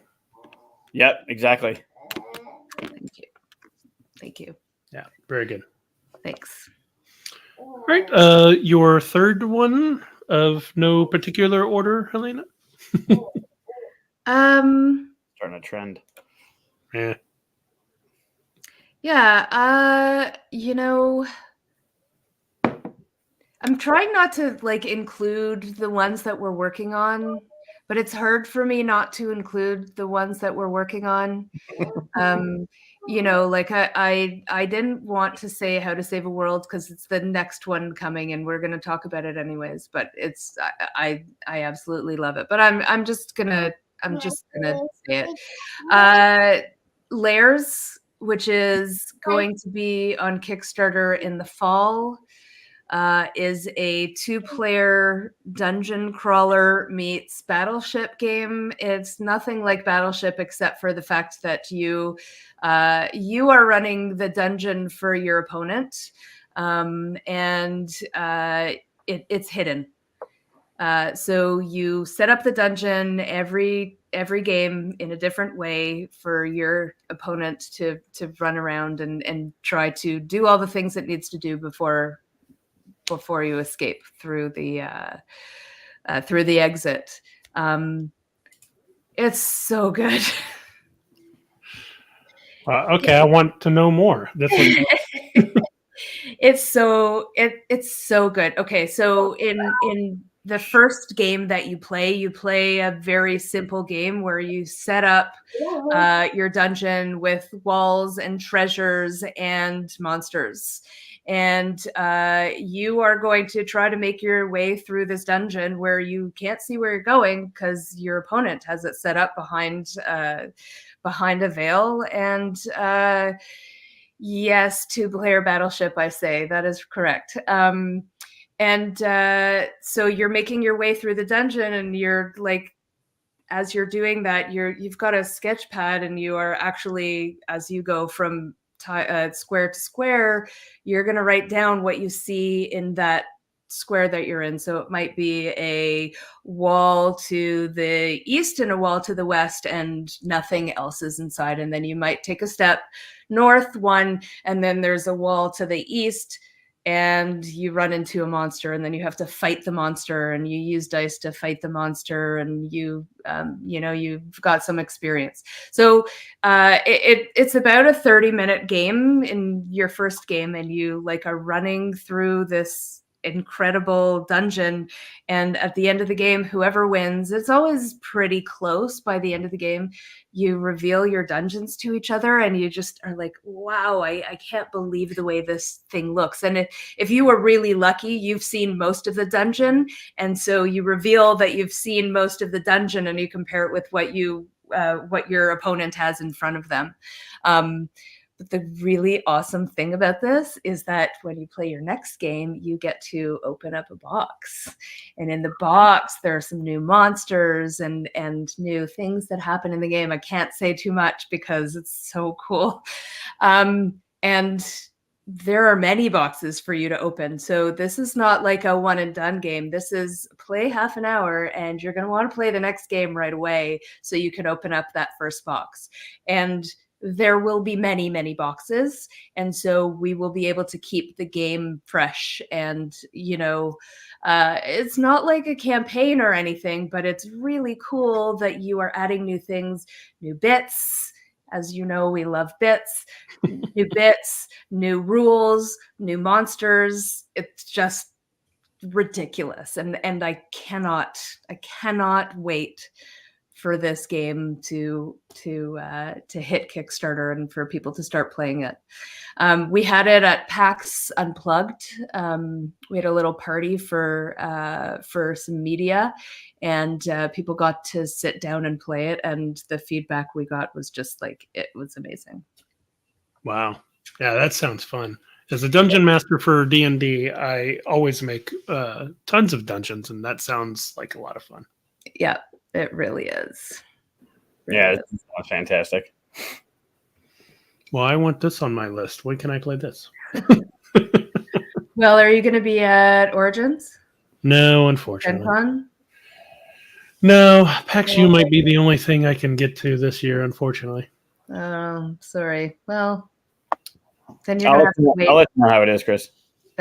Yeah, great. That makes it worse. That makes it worse somehow that you'll get to play it first. Don't let them play it first. You can't do me a favor. Just tell them nope, you can't. That sounds awesome. Okay, so let's see. My original number 3. Yeah, Eric, they'll be Helaina, you'll be at Origins, yeah? We got a bunch of new people. I'll just bring it back here because I don't want to upset the order that I keep mine in. So my number 3, as I said, was Fossilis. I played it with David at the Gathering last year. Yeah, it was the year before. And I think we even tried, like, he wanted to try a slightly different thing, and then we tried that, and then, we talked about basically, like, you get to really dig into I have to go through all the pictures again, but yeah, this was the part that really got me as he was describing the game, where you get to go in there and dig out each bone and stuff. So I'm going to keep it in my number 3. I'm not going to take it off my list because this is a amazing game, and it still brought up all those kid moments for me as like pretending to be a digging up all the holes in my backyard looking for dinosaur bones. So it's my number 3. It is a good one. And Mike, you're number 2. So the next one I'm going to talk about. Hold on, let me look at my list so I can see which one you're going to talk about. Oh yeah, it's going to be that one. I'm going to take that Go one. ahead.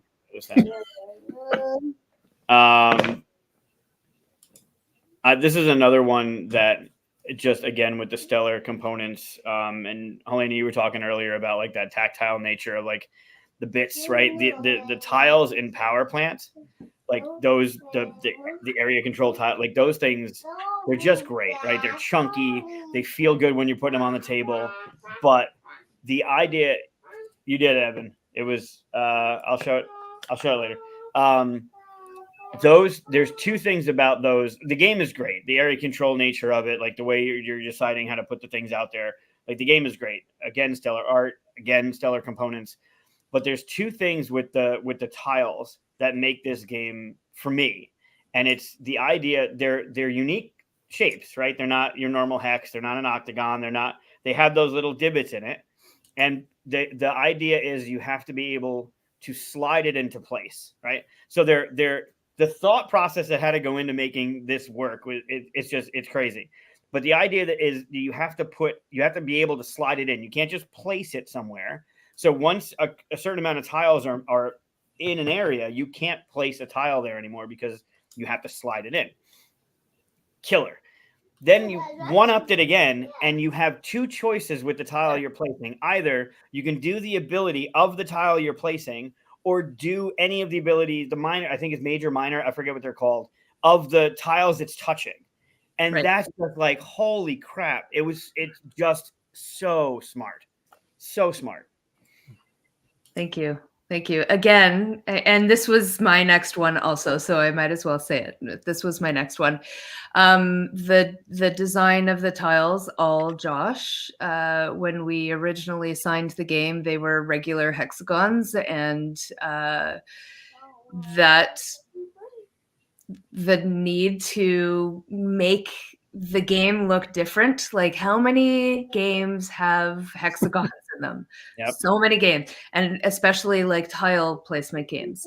And so just the curve of the of each side completely changes the look of the game.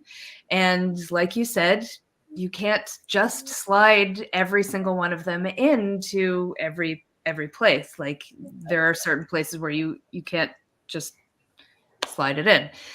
So there is thought when you're placing your tile, and then when we signed it, each of the tiles had two powers. It's the strong and the weak power, or the sprout and grow power. And the thing that struck me when we played it the first time was the fact that we could actually, for a game where we're teaching someone or playing with younger kids, we could actually just take the stronger power out of it, or the weaker power out of it. So you're not having to think about so many different things at one time. Like the cognitive load of learning a game and then learning each one of the tiles and then what each one of the tiles does in two different ways. That's a lot of stuff to learn right at the beginning. Not everybody gets it right away, and some people don't ever get it. I won't name any names, people who are watching this right now. I'm not going to call the person out. They know who they are, but the idea that we can make this game simple enough for newer players to play, players who don't really play games, and then also make it really crunchy for people who want a heavier game, because the decision making in this game is massive. Yep. And so this actually happens to be my favorite 2-player game. Although you can play 1 to 5 players. I can't remember if it's up to 5. I think it is up to 5. What does it say there? I should have my glasses on. Yes, 5 players. So you can play it up to 5 players, and it gets more difficult as you play, but I like to play games cutthroat. And so when you play a 2-player game, it is cutthroat. Especially we have one of the other things that we do when we're playing with newer players or younger players is we suggest take out these 2 tiles, don't play with them, because they are very cutthroat. But I love to play with those. So it isn't often that a multiplayer game can also be very, very good at 2-player. I think I don't often like to play multiplayer games that can also be played at 2-player. If I'm going to play a 2-player game, I'd rather just play a 2-player game. One does a really good job at it. Pretty sure Chris said that those exact words in that exact order. In the 4 years we've been doing this, I'm pretty sure that's come out of his mouth too. There are a few exceptions that can Absolutely. do it. Yeah, this one's great. The idea of those tiles being like thinking about what you're doing with them, the smartness of just, buddy, please sing it. We'll do your own show where you're singing, okay? That choice to make them a little bit different. So there's that added, you can't just put it somewhere. It's so great. Good stuff. Thanks. Nice. Let's see. I can't believe I got to this one without someone grabbing it first. So I'll go ahead and take it. It's got to be this one. So Endeavor Deep Sea, we played this again on our show. So again, I haven't played with the real tiles yet, of course. But again, it was maybe it's just Sean teaching, but maybe he just teaches really well. But as he was teaching the game and we were going through this stuff, I was seeing the connections and what I wanted to try and do, looking at my card and, okay, I'm going to do this and stuff. And I don't think I won this one either. But again, it doesn't matter. I enjoyed the experience. I wanted to play again right away. That just the going to different cards and going to the different spots and like trying to take that and worrying about someone else taking another spot. And there was just so much things to watch and do, and like what cards you play and stuff. I loved every bit of it. So every time I played a card, I was like, but there's this other universe where I'm this one instead, And so, yeah, can't wait for this to come out. Me too. It's so close. Oh my goodness. And the artwork, again, I think I said that about every single one, right? Yeah. The artists, the both artists that we had. So the environmental artist was Marusha Gerchup. I think that's how you pronounce her last name. She did an amazing job with the sea. Really, really beautiful. Mhm. And while everything is its own illustration, it also really blends so well with all of the other illustrations, and um, the drop from light blue, and Right. as you get Darker. lower it gets darker, just is really amazing. And of course, like, you know, there was a lot of research that went into this, so the correct animals are at the right depths and so on, and just like it's just really, really beautiful. And then Fayed Al-Rajil did all of the specialists, and he did an amazing job. He's doing some of the art on How to Save a World as well, which we're really excited about. He's done a lot of it already, and it's so fantastic. But just the art and design, the way it looks, just absolutely gorgeous. But of course, as I mentioned, I think that this one may actually be better than Age of Sail, which is, that's a lot for me to say, because I've loved Endeavor for like what I feel like is my whole life. Yeah, it's well, it's probably easier to get into. That's for sure, because I think the teach on this was pretty quick, as I recall. I think you probably felt that way because you have played Endeavor before. Sure. And, you know, I had mentioned that before, that if you know how to play Endeavor, it's really easy to learn this game. There is a lot of new stuff, but it really is, it is a lot easier than learning a game from scratch. Yeah. Yep, that's my number 2. All right, Mike. We're down to your number 1. I was very upset that I had to miss that show because I was not on when you guys had played that. Oh, that's right. Maybe that's why I enjoyed it so much. It's probably why you enjoyed it. Yep. Or had a chance at winning. Yeah. I don't know why I keep coming back on Mondays. I really don't. No.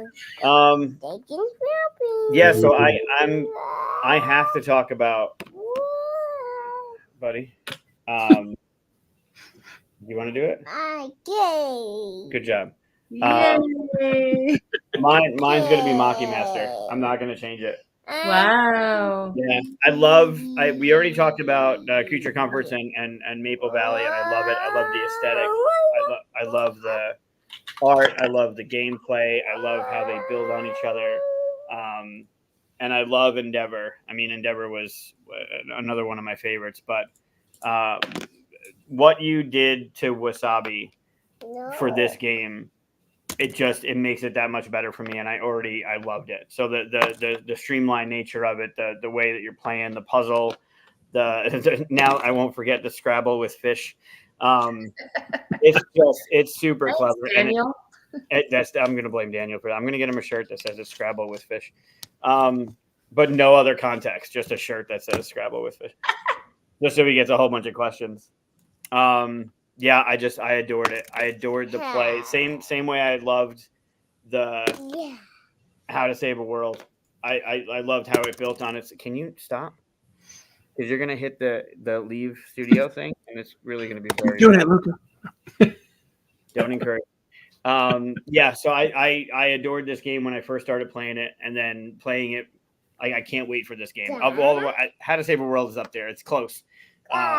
But this one is just, I love what you did with it. I think it's just brilliant. Is that you squeezing 2 in? Just making sure? What? That's No, your- I talked about How to Save a World. Okay, that's right. I was already on my list. That's true. Yep. Yeah, so I'm very excited for this one. I think it was I love it. I loved it. It was great. All of them, honestly. Buddy, you got to stop. I know you can't throw eyes at the computer. He's got Mr. Potato Head eyes. I don't know if you keep seeing these flying at the Amazing. screen. That's Amazing. great. Yeah. That's how you play with those, I believe. But I know what's going to happen is this is going to hit the eject button, and it's just going to be like we're not going to be on the show anymore. It's great. Yeah, so I'll go with Maki Master as my closer. Yeah. Awesome. Helena? Last Well, one. now I feel like all this pressure because I was gonna say one thing and then I was gonna say another thing, and You know what we could do? Just Yeah. we already know that mine is the Hall of Mountain King. I'll just say that, and we've already talked about how awesome that one is. And now you could just talk about as many as you want. How about that? And that way they don't have to be your number one. perfect. I like, we sort of said this before. I love all of our games. That's why I made them. So it's difficult to just pick 5 of them, especially because by the end of this year, we're going to have 24 games, and that's a lot of games. But I feel like, okay, I'll just say it. So Rec Raiders was a game that Josh designed with Tim Brown a while ago. I don't remember what the year is. What year is that? I can't see anything. It says 2019.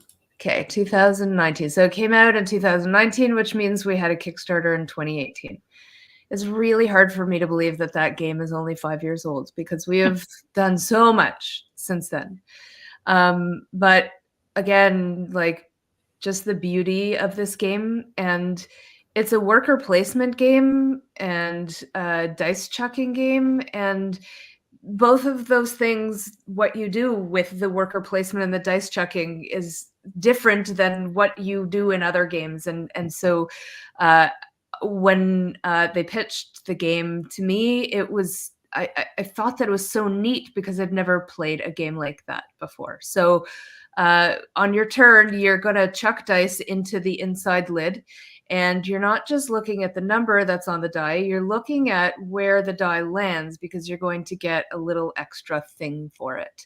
So if a die lands on a conch, for example, you'd get the conch. Then the conch allows you to do a certain action in the game.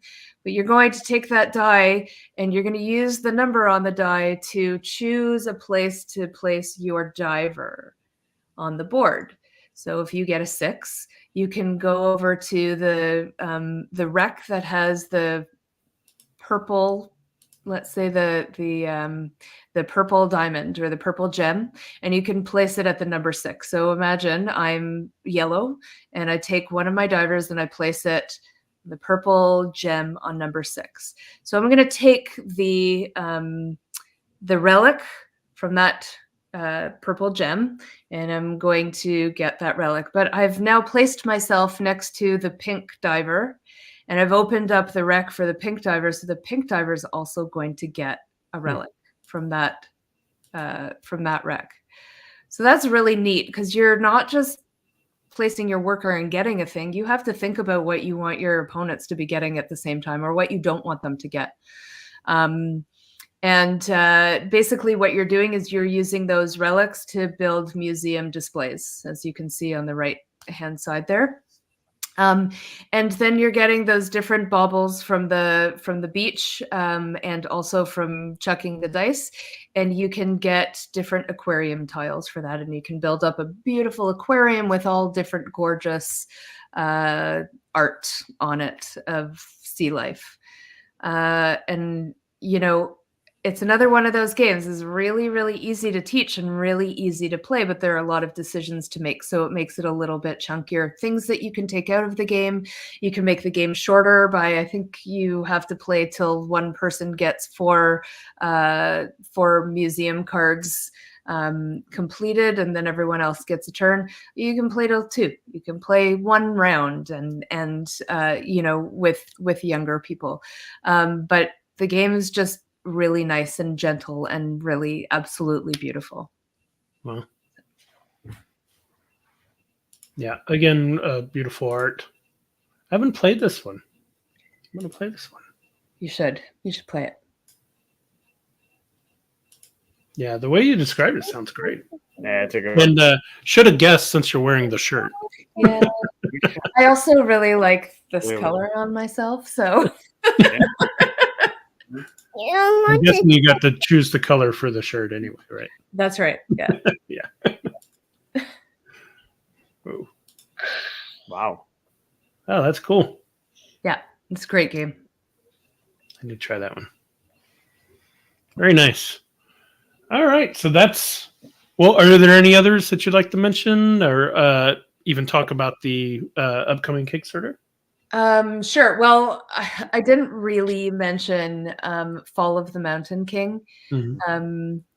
So Fall of the Mountain King is a game that is the prequel to In the Hall of the Mountain King.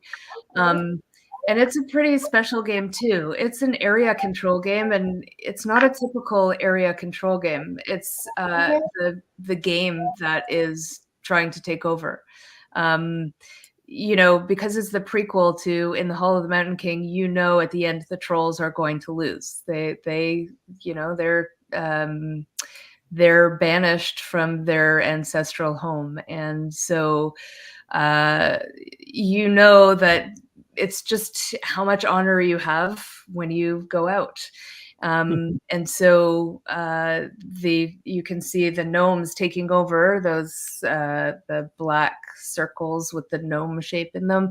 They're taking over as the game progresses, and we're losing our trolls as time goes on. And so what I love about this game is that it isn't your opponents that are making you fall, and a lot of people don't like that in their games. I don't mind. I don't mind that. It's another version of the take that, but it's the game that's doing that to you, and you already know that it's happening anyways.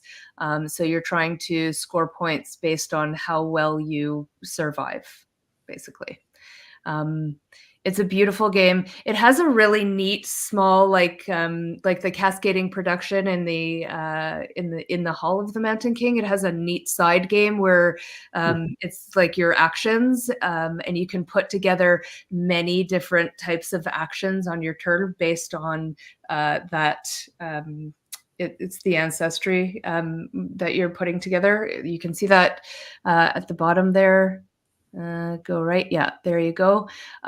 So you're going to choose one of those symbols and do the action that's that symbol. And the more that you have that are connected to each other, the more actions you can take of that symbol, which is really neat. The coolest thing is that once you take that action, it's like you've made a bridge to the next thing. So you can see in the middle there, the two green hammers are covered, and then the two white hands are available. So that's now a bridge. You can take those two turns. It's a really, really beautiful game. The story arc is amazing, and I actually think that this game is very highly underrated. You say that In the Hall of the Mountain King is highly underrated.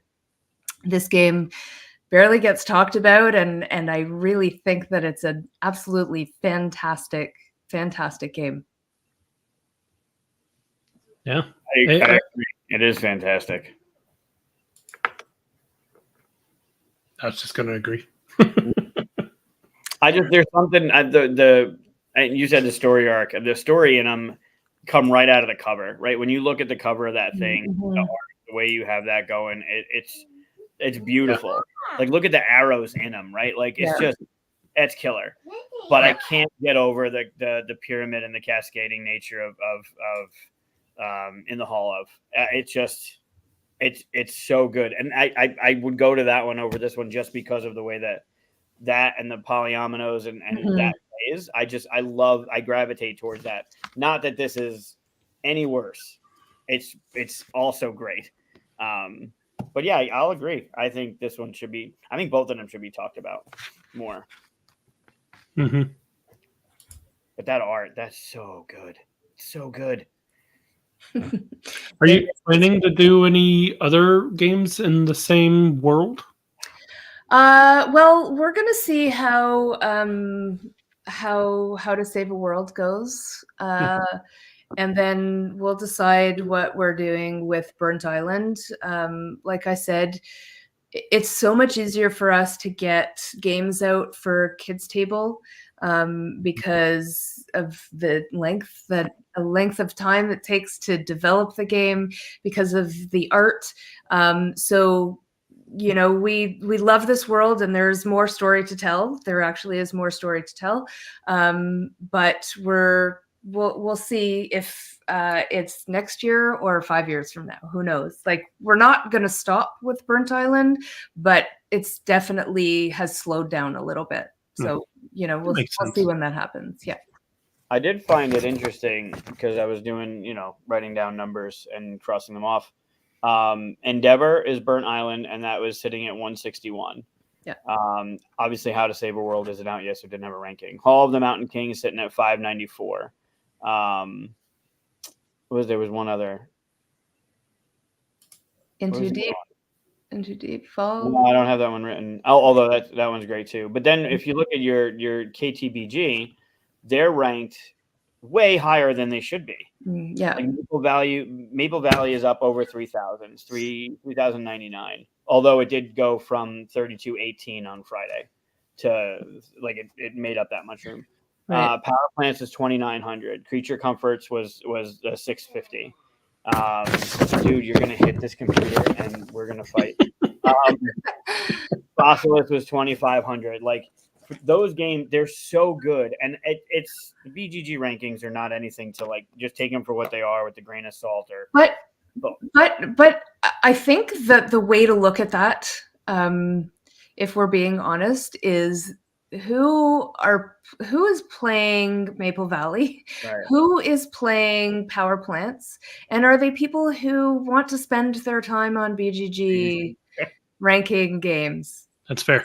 I don't know. And they are all amazing games. Like, I think we do a really good job with design and development and art and all the things. I think we just don't, for whatever reason, which I think that is the reason, those people aren't necessarily going to BGG to do the rankings. Like, when I put out an update for any Burnt Island game through Kickstarter and ask for people to go rate games, I'll get 300 ratings just like that. And then I do the same thing for Kids Table, and maybe I'll get 30 of them. And so it's not that people don't want to help. They just aren't in that world. And that's totally fine. So when I look at the rankings of Kids Table games, I take everything with a grain of salt. I also understand that most of the people are heavier gamers and don't necessarily consider the theme of creature comfort something that they're interested in, or they'll rate Food Fighters like they're a heavy gamer, but they're playing the lightest possible game. You just can't do that. And so it is what it is, and I'm totally fine with it. And I think the rankings of our games better than I do, because a while ago I stopped looking. I did. I came to terms with who I am as a gamer and who people are as our customers and our fans, and they're not the same people. Now, the only reason I have them written down is because I know Chris is going to ask me some sort of question about it, like what year did it come out, or what it was ranked, or what its weight level is. But I'm with you on that one. I used to check when Richard and my Batman game came out. I used to check all the time. It's overall ranking, and then it's overall rating, and it drives me crazy. It drives you mad. So I stopped a while ago checking that stuff out. And the only reason I pointed out is it's because I wanted to have the information. And also it's there. We're all gamers, and we look at BGG for our own things, not just where our games are. And when I want to buy a game that I don't know a lot about, I am gonna go to BGG to read about it. I'm gonna look at the ranking. Yep. It's that information is still information. It's a good jump off point, right? It's a good starting Yes, point absolutely. to be like, yeah. Usually when I'm looking up a game on BGG, it's because it's fairly new and it doesn't even have a ranking yet. So I don't often even look at that anymore. And it's usually I just go to the description part, skip the first paragraph to read the mechanisms, and then go back to the first paragraphs, that kind of thing, right?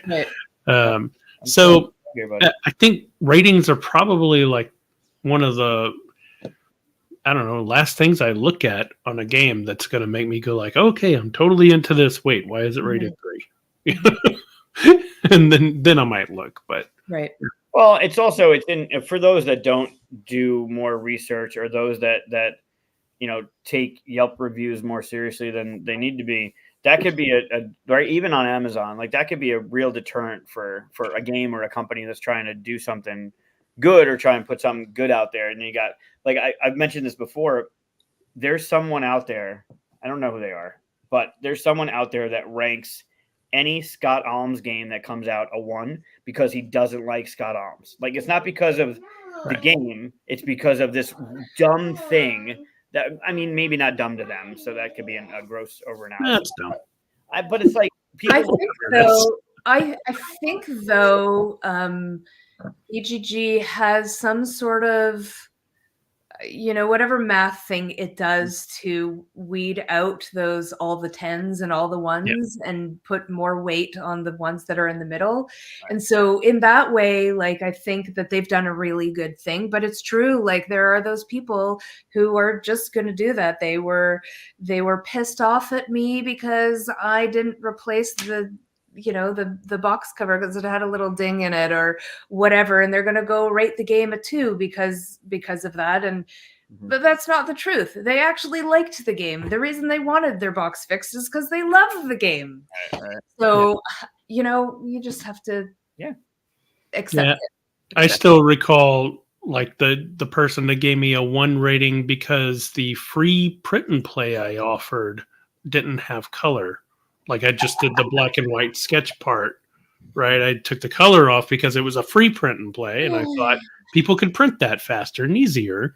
And he was like, give me the colored one. I was like, you can get the colored one by buying the game. Right. And he was like, 1. I was like, whatever. So, I try not to read it. Every now, I probably, like, once a year or twice a year, I'll go like, I should go read comments and stuff. And then, you learn not to. Yeah. I mean, I'm not going to lie. Like, I have been very upset by comments that people make. And I'm sure we all have. Because, like, the 500 people that say you're amazing and your game's amazing and we love you so much. And then there's like one person who nitpicks the little thing and you're like, oh my God, how could I not make every single person happy? Why? That's all I want, is for everyone to be happy. That is why I make games. Why else would I be making games? Not to make you miserable. And it's hard not to focus on those things, which is why I try not to spend too much time reading and looking at the ones, and because the one's not real, guys. Let's be honest. One is not real. No, it's not real. I will say I do like that our industry is so personal, and that if you go on Facebook and say, I don't like this game, it's likely the designer might go, oh, I'm sorry you didn't like my game. And you go, oh, I'm talking to a real person, not a corporate monolith of people that don't care about what I had to say. Like, it's nice that personal part is in there. Look like he's losing energy. He's like, gonna hit escape. The escape button. He's trying. How is he still awake? He took a longer nap earlier. That's good. Smart thinking. Yeah. Let him get all his energy for the show. But like, there's plenty of times where he'll pass out on the recliner at 8-9 o'clock, and then there's times where he and I are watching a West Coast swing hockey game, and he's up watching it with me. So It's amazing because, like, I typically go to sleep at like 9 o'clock. Oh. No, Where are you not that located? early. I just fall asleep on the couch at 9 o'clock. Then I go to bed at midnight. Mhm. Where are you located? Toronto. Oh, okay. So you're 1 hour. So you're in his fake time zone, kind we're of. in real time. Real time zone. Yeah, you're in the fake time zone. Hmm. We're in the future. So we're keeping you up late. Yeah, you are. But I'm wide awake. Yeah. So this Awesome. must have been an engaging conversation.